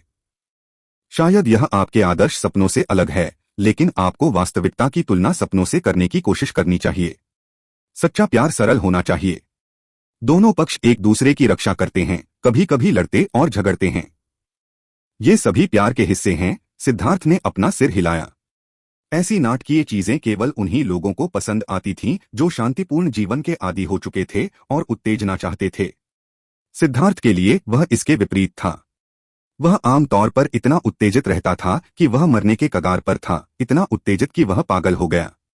वह एक शांतिपूर्ण जीवन के लिए तरसता था। वह चाहता था कि वह किसी भी चीज की चिंता किए बिना अपने प्रेमियों के साथ एकांत पहाड़ों में रह सके। लेकिन जिया यूलुओ जैसे लोग जो शांतिपूर्ण जीवन जीते थे, उन्हें अपना जीवन उबाऊ लगता था और वे रोमांटिक लेकिन रोमांचक प्रेम की कामना करते थे। लेकिन इस दुनिया में हर बार इस तरह के खतरे से बच पाना सिर्फ कहानियों में ही होता है। उसे कभी भी सच्ची उत्तेजना की कीमत का एहसास नहीं होगा। यह एक अज्ञानी व्यक्ति का मामला था जो डर को नहीं जानता था। तुम बात करने के लिए बहुत बूढ़े हो गए हो। सिद्धार्थ के साथ आम सहमति तक पहुंचने में असमर्थ जिया यूलुओ ने उसे छोड़ दिया और अन्य राजकुमारियों के साथ बातचीत करने के लिए भाग गई। इस नाटक के खत्म होने के बाद सांस्कृतिक आदान प्रदान जारी रहा। उनमें से एक शतरंज था। शतरंज के मोहरों को देखकर सिद्धार्थ के चेहरे पर अजीब भाव आ गए। उसने यह भी महसूस किया कि हान वेंजुन उसे घूर रहा है। उसकी आंखें ब्लेड की तरह तेज थीं। वह अभी भी तुम्हारे पिता मेरे जैसे हैं, मैं तुम्हारा पिता हूं कहानी में मग्न था। सिद्धार्थ ने उसे अनदेखा कर दिया। अगर वह आता तो उसे और भी शानदार कहानी सुनाने में कोई आपत्ति नहीं होती। ग्रैंड जिया और ग्रैंड हान के लोगों ने अपना गायन और कविता, गो और शतरंज में अपने कौशल, अपने विद्वानों के ज्ञान आदि का प्रदर्शन किया। सिद्धार्थ दिलचस्पी से देख रहा था क्योंकि इस तरह की सांस्कृतिक विरासत रोमांचकारी थी। जब उसे कोई अद्भुत अनुभव होता तो वह भी ताली बजाता। ग्रैंड हान के कुछ लोगों ने सिद्धार्थ को चुनौती देना शुरू कर दिया। शतरंज के अलावा उन्होंने उसे पॉइंटर्स के आदान प्रदान के लिए चुनौती दी, लेकिन सिद्धार्थ ने उन्हें नजरअंदाज कर दिया। मुख्य बात यह थी कि सिद्धार्थ के पास उन चीजों में कोई कौशल नहीं था और वह उन्हें अपना चेहरा थप्पड़ मारने का मौका नहीं देगा। मेरे पास जीथर में कुछ मामूली कौशल है और मैंने सुना है कि मिस्टर सिद्धार्थ संगीत सिद्धांत में बहुत कुशल हैं। मुझे उम्मीद है कि मिस्टर सिद्धार्थ मुझे अपनी बुद्धि से सम्मानित करेंगे। अचानक लाल वस्त्र पहने एक युवती मंच पर प्रकट हुई जिसके हाथ में एक प्राचीन जीथर था। उसने सीधे सिद्धार्थ पर निशाना साधना शुरू कर दिया। सिद्धार्थ के जवाब का इंतजार किए बिना महिला ने अपना जीथर बजाना शुरू कर दिया। मधुर जीथर संगीत हवा में गूंज उठा और ध्वनि तरंगे ग्रैंड जिया शहर के अधिकांश हिस्से में फैल गईं। शहर के अनगिनत विशेषज्ञ दूर से स्वर्गीय बादल मंच को देख रहे थे। ऐसा लग रहा था कि उस जीथर संगीत में अपनी इच्छा शक्ति थी जो उन्हें सोचने के लिए भोजन दे रही थी। सिद्धार्थ, तुम वाकई संगीत सिद्धांत में कुशल हो। उसे यह कैसे पता चला? क्या तुम उसे जानते हो? जिया यूलुओ ने संदेह से सिद्धार्थ को देखा। मुझे भी यह अजीब लगता है। मुझे भी नहीं पता था कि मैं संगीत सिद्धांत में पारंगत हूं, सिद्धार्थ ने आश्चर्य से कहा। जिया यूलुओ के होठों से एक हंसी निकली और उसने उसे हल्के से पीटा, चेतावनी देते हुए कहा, अभी खिलवाड़ करने का समय नहीं है। एक बार जब उसका काम हो जाएगा तो वह निश्चित रूप से आपसे संकेत मांगेगी, इसलिए खुद को तैयार रखें। चिंता करने की कोई जरूरत नहीं है। क्या ऐसी बात मेरे लिए कोई मुश्किल खड़ी कर सकती है, सिद्धार्थ? वह मुझे बहुत ज्यादा नीची नजर से देख रही है। सिद्धार्थ ने अपनी छाती फुला ली। आपके पास उससे निपटने का कोई तरीका है? जिया युलुओ ने आश्चर्य से पूछा। एक सामरिक पलायन। जब तक मैं चला जाऊं तुम अपना काम करो। सिद्धार्थ जाने के लिए खड़ा हुआ, लेकिन जिया युलुओ ने उसे वापस नीचे खींच लिया। तुम एक लड़ाई से भाग रहे हो। तुम इस तरह कैसे व्यवहार कर सकते हो? तुम भविष्य में अपना सिर कैसे उठाओगे? जिया युलुओ ने पूछा। मैं अपना सिर क्यों उठाऊं? यह बहुत थका देने वाला है। सिद्धार्थ ने कंधे उचका दिए। उसे संभालने का कोई तरीका सोचो। तुम बहुत होशियार हो, तुम निश्चित रूप से उससे निपट सकते हो, है ना? जिया युलुओ ने उम्मीद से कहा। ऐसा होने की संभावना बहुत कम है। 7 छिद्रों में से मैं केवल 6 में ही कुशल हूं। मुझे कोई भरोसा नहीं है, सिद्धार्थ ने गंभीरता से कहा। उनमें से 6 में कुशल होना पहले से ही बेहद आश्चर्यजनक है। रुको, क्या तुम कह रहे हो? तुम कह रहे हो कि तुम एक भी नहीं जानते? जिया युलुओ ने एक पल के बाद प्रतिक्रिया व्यक्त की। बिल्कुल, जब संगीत की बात आती थी तो सिद्धार्थ को वास्तव में कुछ भी नहीं पता था। इसलिए भाग जाना निश्चित रूप से सबसे अच्छा विकल्प था। लेकिन तुम भाग नहीं सकते, वरना तुम हमारे ग्रैंड जिया का चेहरा खो दोगे। अभी तुम ग्रैंड जिया के जनरलों में से एक हो, इसलिए तुम भाग नहीं सकते। जिया युलुओ ने सिद्धार्थ को कसकर पकड़ रखा था, मानो उसे डर हो कि वह अभी भाग जाएगा। सिद्धार्थ को यह सब मजेदार लगा। यह लड़की बहुत ही साफ दिल की थी। कभी कभी वह मजाक भी नहीं कर पाती थी और सोचती थी कि वह सचमुच भाग रहा है। प्रारंभ में आदिम अराजकता विभाजित हो गई। यांग ने स्वर्ग का निर्माण किया, यिन ने पृथ्वी का निर्माण किया। यिन और यांग विभाजित हो गए, स्वर्ग और पृथ्वी आमने सामने थे। ठीक इसी समय जीथर संगीत के साथ एक मधुर गायन ध्वनि शुरू हुई। वह महिला वास्तव में बजाते हुए गा रही थी।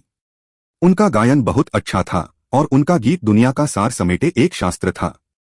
जैसे ही उनकी आवाज लोगों के कानों में गूंजती, उन्हें लगता कि उनके मानसिक क्षेत्र ऊपर उठ रहे हैं। वह वाकई बहुत शक्तिशाली थीं। जब यह गाना खत्म हुआ तो सभी ने प्रशंसा में सिर हिलाया।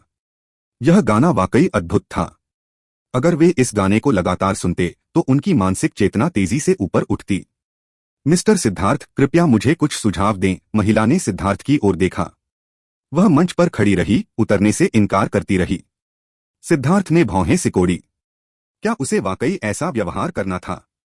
उसे उनके बीच कोई व्यक्तिगत दुश्मनी याद नहीं आई। वह उसे इस तरह क्यों मजबूर करेगी?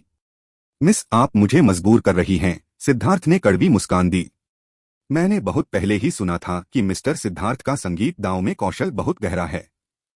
मैं वास्तव में आपकी प्रशंसा सुनना चाहती हूँ। महिला ने सिद्धार्थ को ईमानदारी से देखा, लेकिन जबकि वह ईमानदारी दूसरों को धोखा देने में सक्षम हो सकती है, यह सिद्धार्थ को धोखा देने में सक्षम नहीं थी।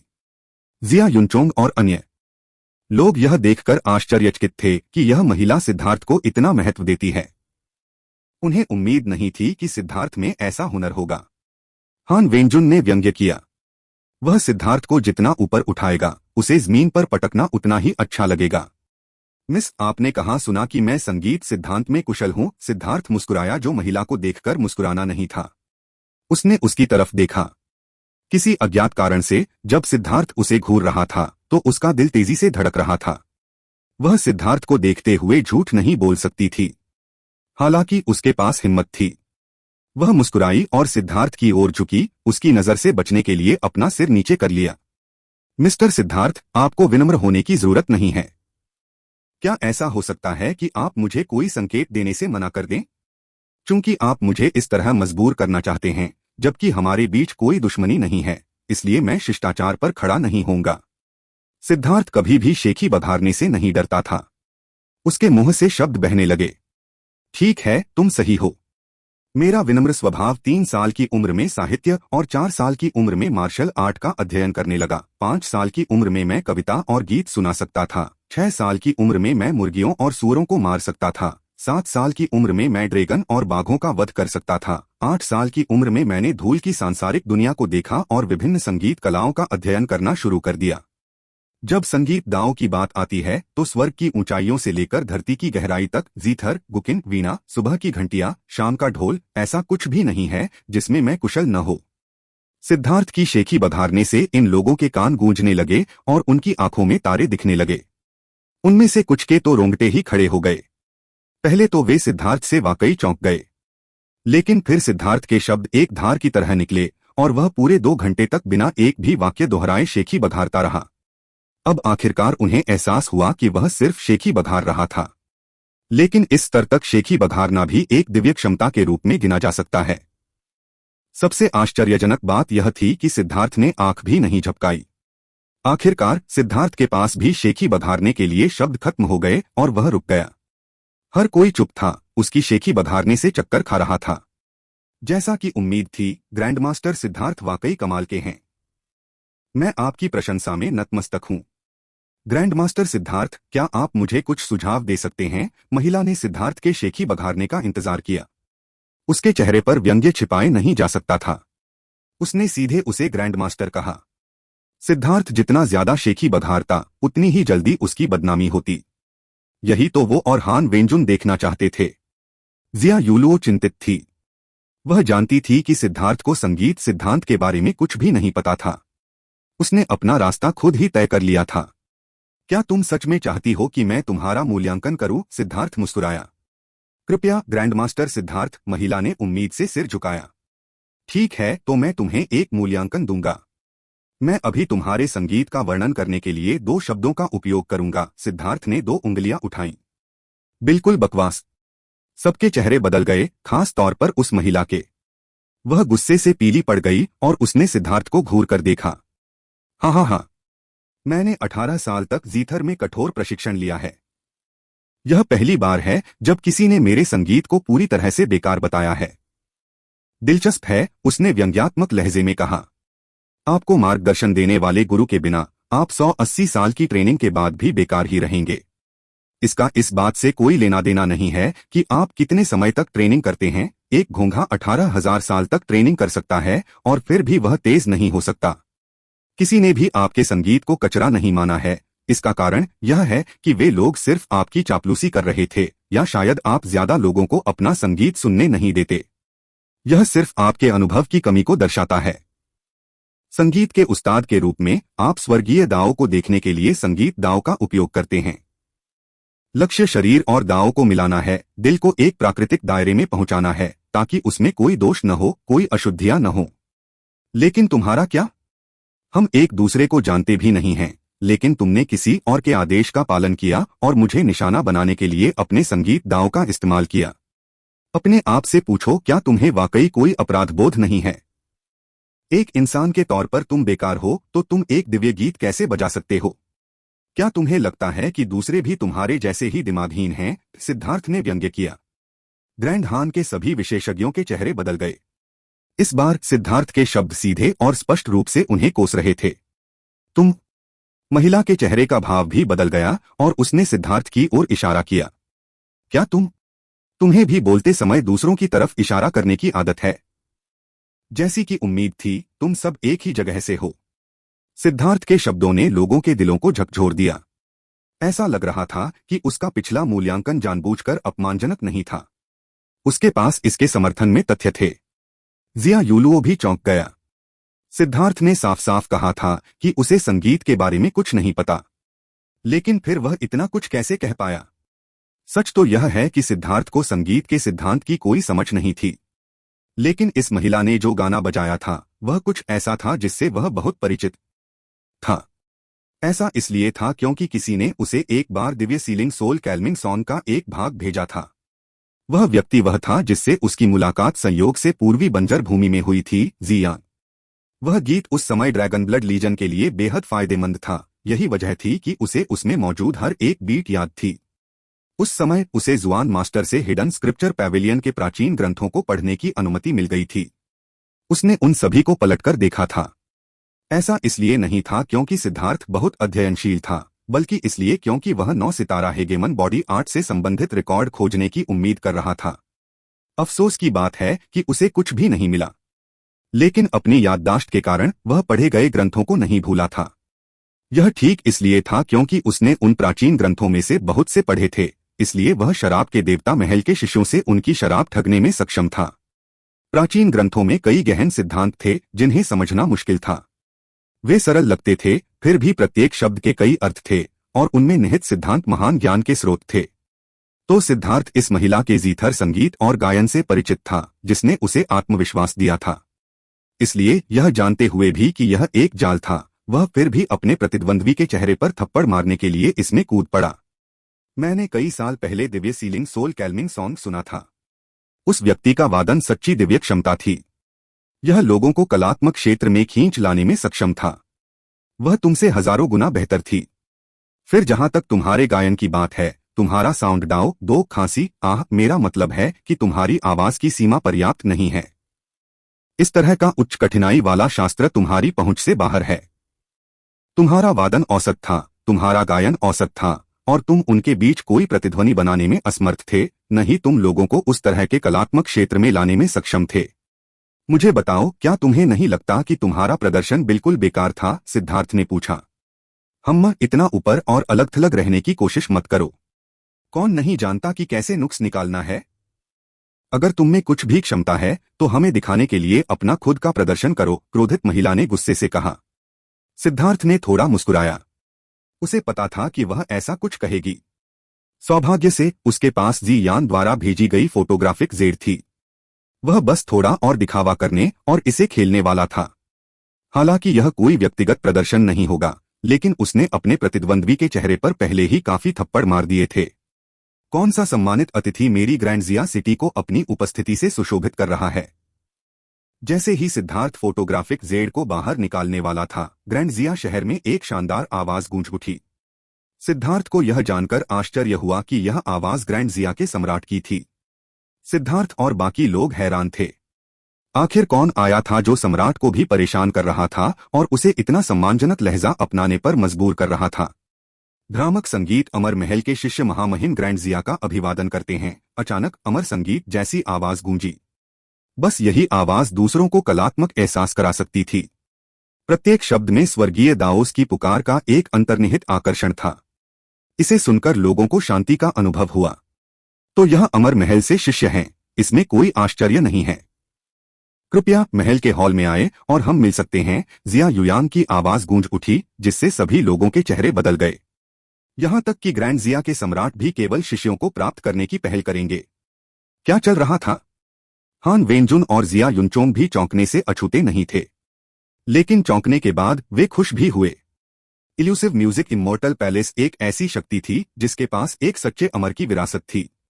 उनके प्रत्येक शिष्य अविश्वसनीय रूप से शक्तिशाली थे और सबसे महत्वपूर्ण बात यह है कि उन सभी के चारों ओर एक अमर आकर्षण था। यहां तक कि उनके हाथों की हरकतें भी स्वर्गीय दाओस के प्रवाह को रोक सकती थीं। सबसे महत्वपूर्ण बात यह है कि उनका संगीत दाओ वाइन गॉड पैलेस के वाइन दाओ के समान था। यह कुछ ऐसा था जिसे साधक अपने सपनों में चाहते थे। यही कारण था कि यह सुनकर कि वे मायावी संगीत अमर महल से आए हैं, इन सभी लोगों को आश्चर्य और खुशी हुई। ऐसे लोग ग्रैंडजिया में क्यों आएंगे? मैं हिम्मत नहीं कर सकती। मैं सिर्फ इसलिए आई क्योंकि मैंने संगीत की आवाज सुनी थी। अगर मैंने आपको नाराज किया है तो कृपया मुझे माफ करें, एक महिला की आवाज ने जवाब दिया। यह संयोग से हुई मुलाकात है, यह भाग्य है। यह संयोग ही है कि मेरे ग्रैंडजिया और ग्रैंड हान के युवा अभी सांस्कृतिक आदान प्रदान कर रहे हैं। मुझे खुशी होगी अगर परिस्वर्गीय क्लाउड प्लेटफॉर्म पर आकर उन्हें कुछ संकेत दे सके, जिया युयांग ने कहा।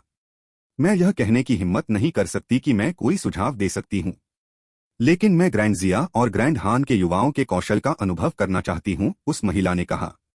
कृपया आगे जाएं। अचानक स्वर्गीय बादल मंच हिल गया और उस पर 10 से ज्यादा सुंदर आकृतियां दिखाई दीं। इन सभी महिलाओं ने सफेद कपड़े पहने थे और वे बेहद खूबसूरत थीं। वे ऐसी लग रही थीं जैसे कोई पेंटिंग से बाहर निकलकर आई हो। उनके प्रकट होने से पूरा स्वर्गीय बादल मंच पवित्र प्रकाश से भर गया। वातावरण पूरी तरह बदल गया। वे बहुत सुंदर हैं, जिया युलुओ ने ईर्ष्या से उनकी ओर देखा। इन महिलाओं में एक विशेष आकर्षण था जिसके कारण दूसरों को ऐसा लगता था कि वे अपनी हीनता के कारण उन्हें छू नहीं सकते। सबसे आगे खड़ी महिला बहुत खूबसूरत थी। उसके शरीर पर एक हल्की सी रोशनी फैली हुई थी। वह एक अमर प्राणी की तरह थी जो नश्वर संसार में उतरी थी, जिससे लोगों में उसके सामने घुटने टेकने की इच्छा पैदा हो रही थी। सिद्धार्थ, तुमने टोपी क्यों पहन ली? जिया युलुओ ने अचानक देखा कि सिद्धार्थ ने चुपके से एक टोपी निकाल ली थी जिससे उसका चेहरा ढक गया था। शश, मैं उस व्यक्ति को जानता हूँ। वह मुझे पसंद करती है और लंबे समय से मेरा पीछा कर रही है, लेकिन मैं स्वीकार करने के बजाय मरना पसंद करूंगा। मैं ग्रैंड जिया तक भाग गया, लेकिन वह मेरे पीछे यहाँ तक आ गई। मेरे सामने थोड़ा आ जाओ ताकि वह मुझे पहचान न सके, सिद्धार्थ ने फुसफुसाया। वह उसे जानता था। वह वही थी जिससे उसकी मुलाकात पूर्वी बंजर भूमि में हुई थी। वह इल्यूसिव म्यूजिक इमोर्टल पैलेस जी यान की शिष्या थी। वह ही थी जिसने सिद्धार्थ को फोटोग्राफिक जेड भेजा था। लेकिन उसे उसके बारे में एक अजीब सी भावना बनी रही। उसके साथ बात करना मुश्किल था। उसे ऐसा लगता था कि वह एक बहुत ही दुष्ट खलनायक है, जबकि वह एक शुद्ध हृदय वाली दयालु परी थी जो लगातार उसे समझाने की कोशिश कर रही थी। हालांकि वे दोनों दोस्त माने जा सकते थे, लेकिन सिद्धार्थ को डर था कि कहीं वह उसे समझाने की कोशिश न करे, इसलिए चुपचाप देखना ही बेहतर था। जिया युलुओ ने सिद्धार्थ को घूरकर देखा। उसे विश्वास नहीं हुआ। इल्यूसिव म्यूजिक इमोर्टल पैलेस के सभी शिष्य दाओं की साधना करते थे और उन्हें पुरुष और महिला संबंध बनाने की अनुमति नहीं थी। वह संभवतः उसका इस हद तक पीछा कैसे कर सकती थी? यह स्पष्ट रूप से बकवास था। जिया युलुओ अभी सिद्धार्थ की टोपी उतारने ही वाला था और उसे यह बताने ही वाला था कि वह खिलवाड़ न करे, तभी जी यान बोला। उनकी ओर थोड़ा झुकते हुए उसने कहा, यह जूनियर जी यान है जो इल्यूसिव म्यूजिक इमोर्टल पैलेस के शिष्यों में से एक है। मैं आज ग्रैंड जिया में इसलिए आई थी ताकि वाइन गॉड पैलेस को अपना सम्मान दे सकूं। लेकिन मैं यहाँ के संगीत की ओर आकर्षित हो गई, इसलिए कृपया मेरे अचानक हस्तक्षेप के लिए मुझे माफ करें।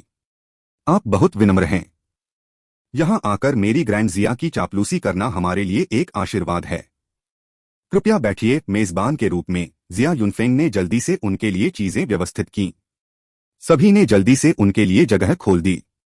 चाहे वह ग्रैंड हान के विशेषज्ञ हो या ग्रैंड जिया के, वे सभी जी यान और अन्य लोगों को श्रद्धा से देखते थे।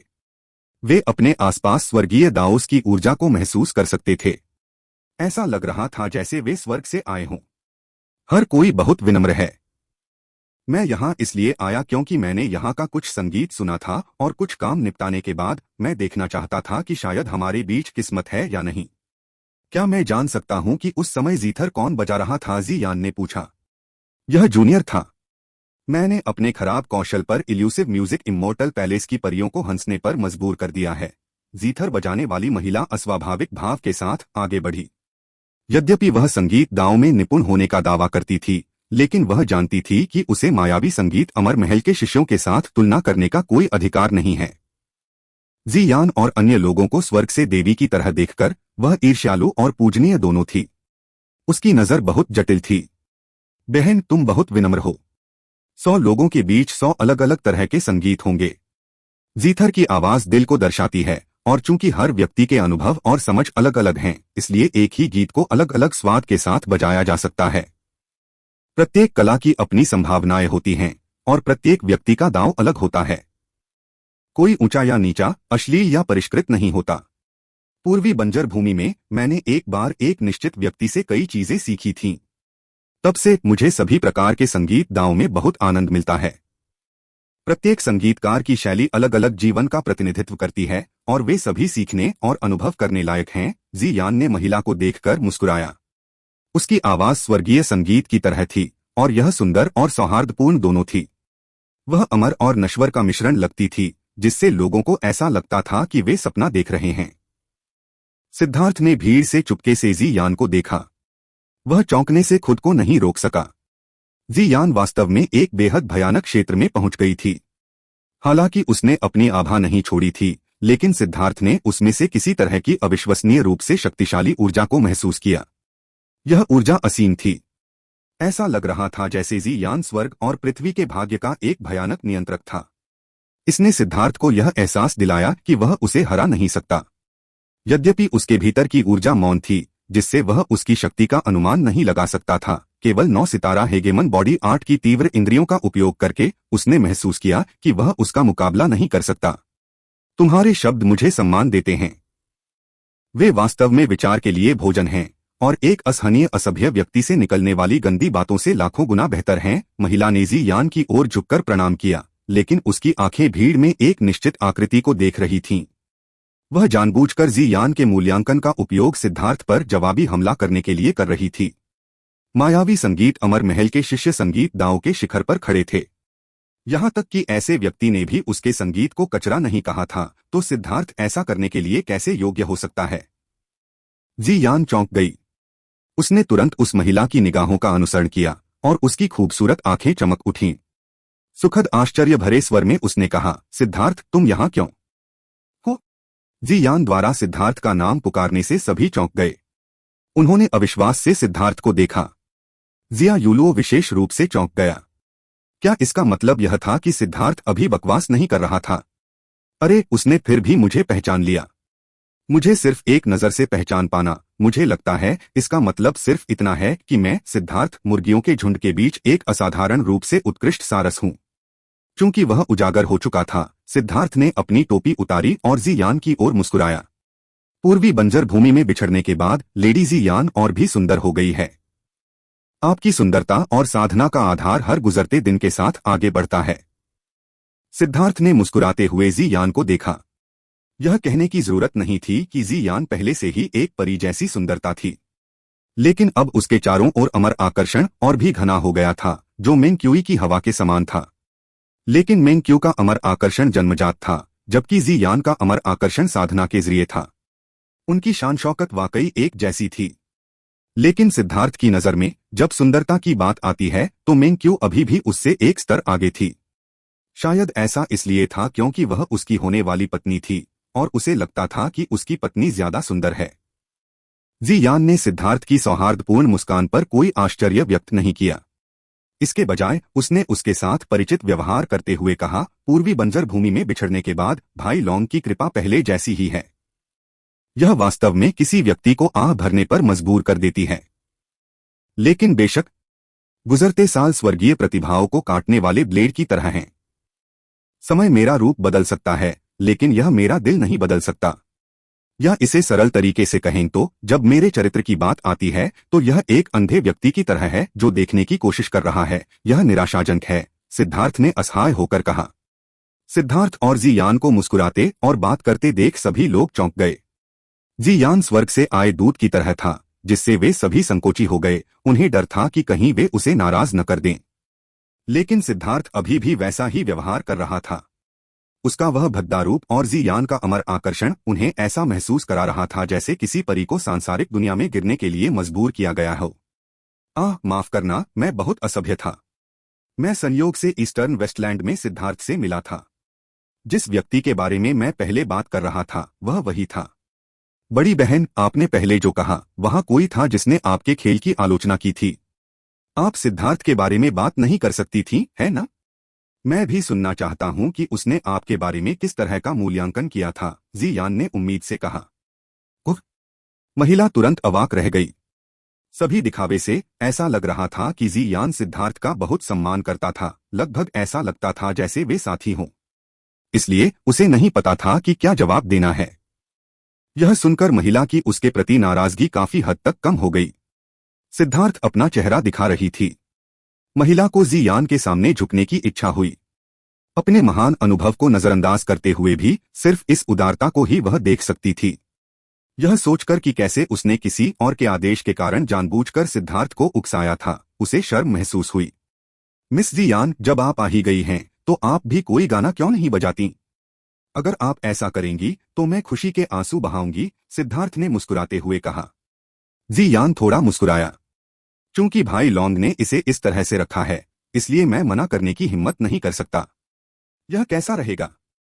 मैं खुद को शर्मिंदा करूंगा और वही गाना बजाऊंगा जो बड़ी बहन ने अभी बजाया है।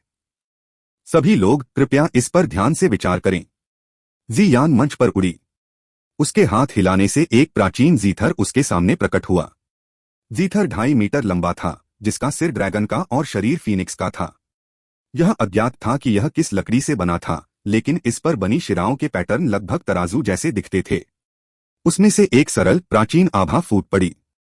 सभी लोग जल्दी से ठीक से बैठ गए और जी यान के खेलने का बेसब्री से इंतजार करने लगे।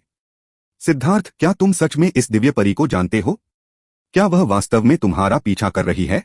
जिया यूलुओ ने निराशा भरी नजर से सिद्धार्थ को देखा। मूर्ख लड़की, क्या तुम अभी भी बच्ची हो? तुम किसी की भी कही हर बात पर यकीन कर लोगी? हाँ, मैं उसे जानता हूँ, लेकिन वह इल्यूसिव म्यूजिक इमोर्टल पैलेस से है और उन्हें व्यक्तिगत संबंध बनाने की अनुमति नहीं है। ऐसी बकवास पर यकीन करने के लिए तुम मूर्ख हो। सिद्धार्थ जिया यूलुओ के पूरी तरह से गंभीर चेहरे को देखकर अवाक रह गया। इस बच्ची की बुद्धि में बहुत कमी थी। हे, तो यही बात थी। रुको, तुम मूर्ख हो, जिया यूलुओ ने हंसते हुए सिद्धार्थ को रैप किया। ठीक इसी समय जी यान ने अपने हाथ फैलाए और उसकी लंबी उंगलियां धीरे धीरे जीथर के तारों को झंकृत करने लगीं। गहरी आवाजें पूरे वातावरण में गूंज उठीं।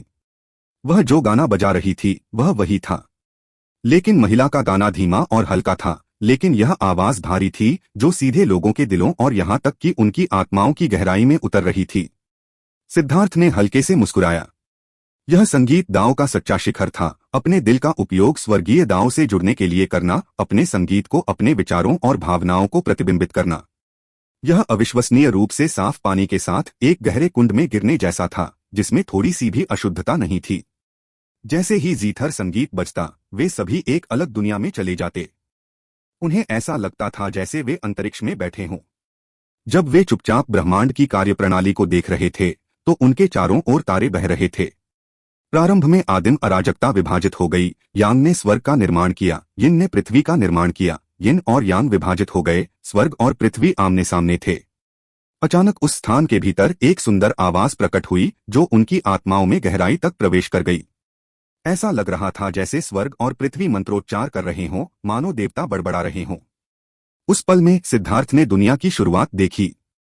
सबसे पहले वहां आदिम अराजकता के अलावा कुछ भी नहीं था। फिर यिन और यांग विभाजित हो गए, स्वर्ग और पृथ्वी का जन्म हुआ, दुनिया घूमने लगी और सितारे आसमान में चमकने लगे। सफेद बालों वाले बुजुर्ग की धुंधली आंखें महल के बाहर देख रही थीं। यह लड़की शायद मायावी संगीत अमर महल की भावी उत्तराधिकारी है। वह पहले ही दांव के साथ एक होने के दायरे में पहुंच चुकी है। यह एक एम्पायरियन की उपस्थिति है। जिया युयांग ने सिर हिलाया। उसने आह भरी, एम्पायरियन स्वर्ग और पृथ्वी के सच्चे पसंदीदा हैं, दुनिया के भावी स्वामी। अफसोस की बात है कि मेरे ग्रैंड जिया का कर्म भाग्य एम्पायरियन को जन्म देने के लिए पर्याप्त नहीं है। जैसे ही वे दोनों महल में स्वर्गीय बादल मंच के शीर्ष पर भावनात्मक रूप से आहें भर रहे थे, जी यान ने अपने हाथों को जीथर पर दबाया और उसका गाना बंद हो गया। हर कोई अभी भी एक तरह के स्वर्गीय दाव क्षेत्र में फंस गया था। सिद्धार्थ ने सबसे पहले ताली बजाना शुरू किया। जी यान की जीथर कला पहले ही पूर्णता के दिव्य क्षेत्र में पहुंच चुकी थी। सिद्धार्थ ने वास्तव में प्रशंसा में उसके सामने खुद को झुकाया। स्वर्गीय क्लाउड प्लेटफॉर्म पर यह जीथर संगीत केवल स्वर्ग के ऊपर, यहां बादलों और हवा में मौजूद हो सकता है। मानव दुनिया कभी कभार ही ऐसी चीज सुन पाती है, सिद्धार्थ ने प्रशंसा की। तभी सभी को होश आया। जिया यूलुओ को सिद्धार्थ के प्रति और भी अधिक प्रशंसा महसूस हुई, क्योंकि वह किसी की इतनी वाक्पटुता से चापलूसी करने की क्षमता रखता था। मैं ऐसे शब्दों को स्वीकार करने की हिम्मत नहीं करता। भाई लॉन्ग, मेरी इस तरह प्रशंसा करने के लिए क्या आप कृपया मुझे कुछ संकेत दे सकते हैं? जी यान ने कहा। मैं ऐसा नहीं कर सकता, क्योंकि इसमें कोई मतलब नहीं है, क्योंकि इसमें कोई गलती नहीं है। और चूंकि हम एक दूसरे से बहुत परिचित हैं, इसलिए मुझे डर है कि अगर मैं लगातार आपकी तारीफ करता रहा तो आप शर्मिंदा हो जाएंगे, सिद्धार्थ ने कहा। यह गायन और सिथर वादन वास्तव में दोषरहित था। सिद्धार्थ जैसे शौकिया की तो बात ही छोड़िए, संगीत दाव का कोई और विशेषज्ञ भी इसमें कोई दोष नहीं निकाल पाएगा। हान वेनजुन भी कुछ विनम्र शब्द कहने के लिए आगे बढ़ा। वह कुछ ऐसा कहना चाहता था जिससे उसकी अपनी सांस्कृतिक और कलात्मक कौशल प्रदर्शित हो, लेकिन जब उसने अपना मुंह खोला तो उसे समझ में नहीं आया कि क्या कहना है। चूंकि सिद्धार्थ ने नेतृत्व संभाल लिया था, इसलिए प्रशंसा के अन्य सभी शब्द बेस्वाद लग रहे थे। दूसरी ओर जिया यूलुओ, जो स्वाभाविक रूप से शुद्ध हृदय की थी और जी यान की पूजा भी करती थी, ने उसका हाथ पकड़ लिया और लगातार बकबक करने लगी। कई बार ऐसा हुआ जब जिया युनफेंग ने शिष्टाचार का ध्यान रखने के लिए उसकी ओर देखा, लेकिन उसने उसकी ओर देखा तक नहीं। बड़ी बहन, क्या तुम आज रात मेरे घर पर आकर रुकोगी? मैं तुम्हें बता दूं, सिद्धार्थ के पास बहुत सी बढ़िया वाइन है जो उसने वाइन गॉड पैलेस से चुराई हैं। मैं तुम्हें कुछ पिलाऊंगी। जिया यूलुओ व्यावहारिक रूप से दिव्य जी यान के लिए पूरी तरह से पूजा से भरी हुई थी और उसका मुंह भी बेकाबू हो गया था, जिससे वह कुछ भी और सब कुछ बोल रही थी। सिद्धार्थ ने गुस्से में कहा, तुम मूर्ख लड़की, तुम क्या कह रही हो? तुम कैसे कह सकती हो कि यह ठगी थी? इसके अलावा क्या तुम्हारे पास भी कुछ नहीं है? अगर तुम किसी को उपहार देने जा रही हो तो दूसरों को उदार बनने के लिए क्यों मजबूर कर रही हो? देखो तुम कितनी कंजूस हो। बड़ी बहन जियान, यहाँ आकर रहो। मैं तुम्हें अपनी शराब पिलाऊंगी। जिया युलुओ ने अभी तक जियान का हाथ नहीं छोड़ा था। धन्यवाद छोटी बहन। संयोग से देर हो रही है और आपने मुझे अंदर ले लिया, यह स्वाभाविक रूप से मुझे बहुत आभारी बनाता है। मैं कैसे मना कर सकता था? जियान मुस्कुराया। जिया युलुओ को यह देखकर बहुत खुशी हुई कि जियान वाकई सहमत है। जिया युनचोंग ने तुरंत किसी को कमरे तैयार करने के लिए भेजा। मायावी संगीत अमर महल के शिष्यों के लिए ग्रैंड जिया के शाही महल में रहना ग्रैंड जिया के लिए एक बहुत बड़ा सम्मान था। ऐसा इसलिए था क्योंकि साधना जगत में मायावी संगीत अमर महल का स्थान बहुत ऊंचा था। सिद्धार्थ, मैं कल वाइन गॉड पैलेस में उच्च पुजारी को अपना सम्मान देने जा रहा हूँ। क्या तुम भी आना चाहते हो? जियान ने अचानक पूछा। जरूर। मैं हमेशा से ही हाई प्रीस्ट को अपना सम्मान देना चाहता था, लेकिन मैंने सुना था कि उन्हें दूसरों द्वारा परेशान किया जाना पसंद नहीं है, इसलिए मुझे कभी मौका नहीं मिला। सिद्धार्थ खुश था। महायाजक शराब के देवता के महल का स्वामी था। ऐसा कहा जाता था कि वह शराब के देवता का एक प्रेषित था जिसे उसकी महिमा फैलाने के लिए भेजा गया था। वह एक अत्यंत रहस्यमय अस्तित्व था। जब आसमान में अंधेरा छा गया तो एक और भोज का आयोजन हुआ, लेकिन जियान ने जिया युनचोंग के निमंत्रण को अस्वीकार कर दिया और उसमें शामिल नहीं हुआ। इसके बजाय यह जिया युलुओ था जिसने उसे खींच लिया था। सबसे अधिक संभावना है वह वाइन गॉड पैलेस से अपनी लड़ाई की लूट दिखाने के लिए गई थी। रात्रि भोज अत्यंत शांत वातावरण में समाप्त हुआ। अगली सुबह सिद्धार्थ को जियान से वाइन गॉड पैलेस जाने का निमंत्रण मिला। न केवल सिद्धार्थ और जियान जा रहे थे, बल्कि जिया युलुओ, जिया युनचोंग, हान वेनजुन और ली वानजी भी उनके साथ आ रहे थे। जब उन 6 लोगों ने वाइन गॉड की छवि के सामने धूप बत्ती जलाई तो बाकी लोगों को कुछ नहीं हुआ, लेकिन सिद्धार्थ ने जो धूप बत्ती एक बार फिर जलाई वह तुरंत राख में बदल गई, जिससे बाकी लोग चौंक गए। सभी लोग कृपया अंदर आए। उच्च पुजारी पहले से ही दिव्य हॉल में आपका इंतजार कर रहे हैं। मेहमानों का स्वागत करने के लिए जिम्मेदार शिष्य आगे बढ़ा। सभी लोग उसके पीछे पीछे मदिरा देवता के महल में चले गए। इस बार जियान मुख्य भूमिका में थी। बाकी लोग सिर्फ उसका साथ दे रहे थे। यह जानना जरूरी था कि महायाजक कोई ऐसा व्यक्ति नहीं था जिसे कोई भी देख सकता था। यहां तक कि सम्राट भी जब चाहे उसे नहीं देख सकता था। ग्रैंड जिया के सम्राट ने कई सालों तक सत्ता संभाली थी, लेकिन उसने सिर्फ एक बार ही उच्च पुजारी को देखा था। दूसरों के पास तो योग्यता भी नहीं थी। चूंकि जियान इल्यूसिव म्यूजिक इमोर्टल पैलेस की शिष्या थी, इसलिए उसने कई दिन पहले ही बधाई भेज दी थी और उच्च पुजारी से मिलने की अनुमति प्राप्त कर ली थी। सिद्धार्थ और अन्य लोग बस उससे फायदा उठा रहे थे। मूल रूप से जिया युनफेंग और अन्य राजकुमार भी आना चाहते थे, लेकिन वे सफल नहीं हुए। अगर बहुत सारे लोग चले गए तो यह बहुत अशिष्टता होगी। तो ग्रैंड जिया से 2 और ग्रैंड हान से 2 लोग थे। सिद्धार्थ और मेजबान जियान को मिलाकर वहां पहले से ही काफी लोग थे। अगर कोई और आता तो ऐसा लगता कि उनमें महायाजक के प्रति सम्मान की कमी थी। वे जिस रास्ते पर चल रहे थे वह वही छोटा रास्ता था जिस पर सिद्धार्थ और जिया युलुओ पहले भी चल चुके थे। इसने उनकी साधना का आधार छीन लिया। वे धीरे धीरे घुमावदार जंगल से होते हुए उस रास्ते पर चल पड़े।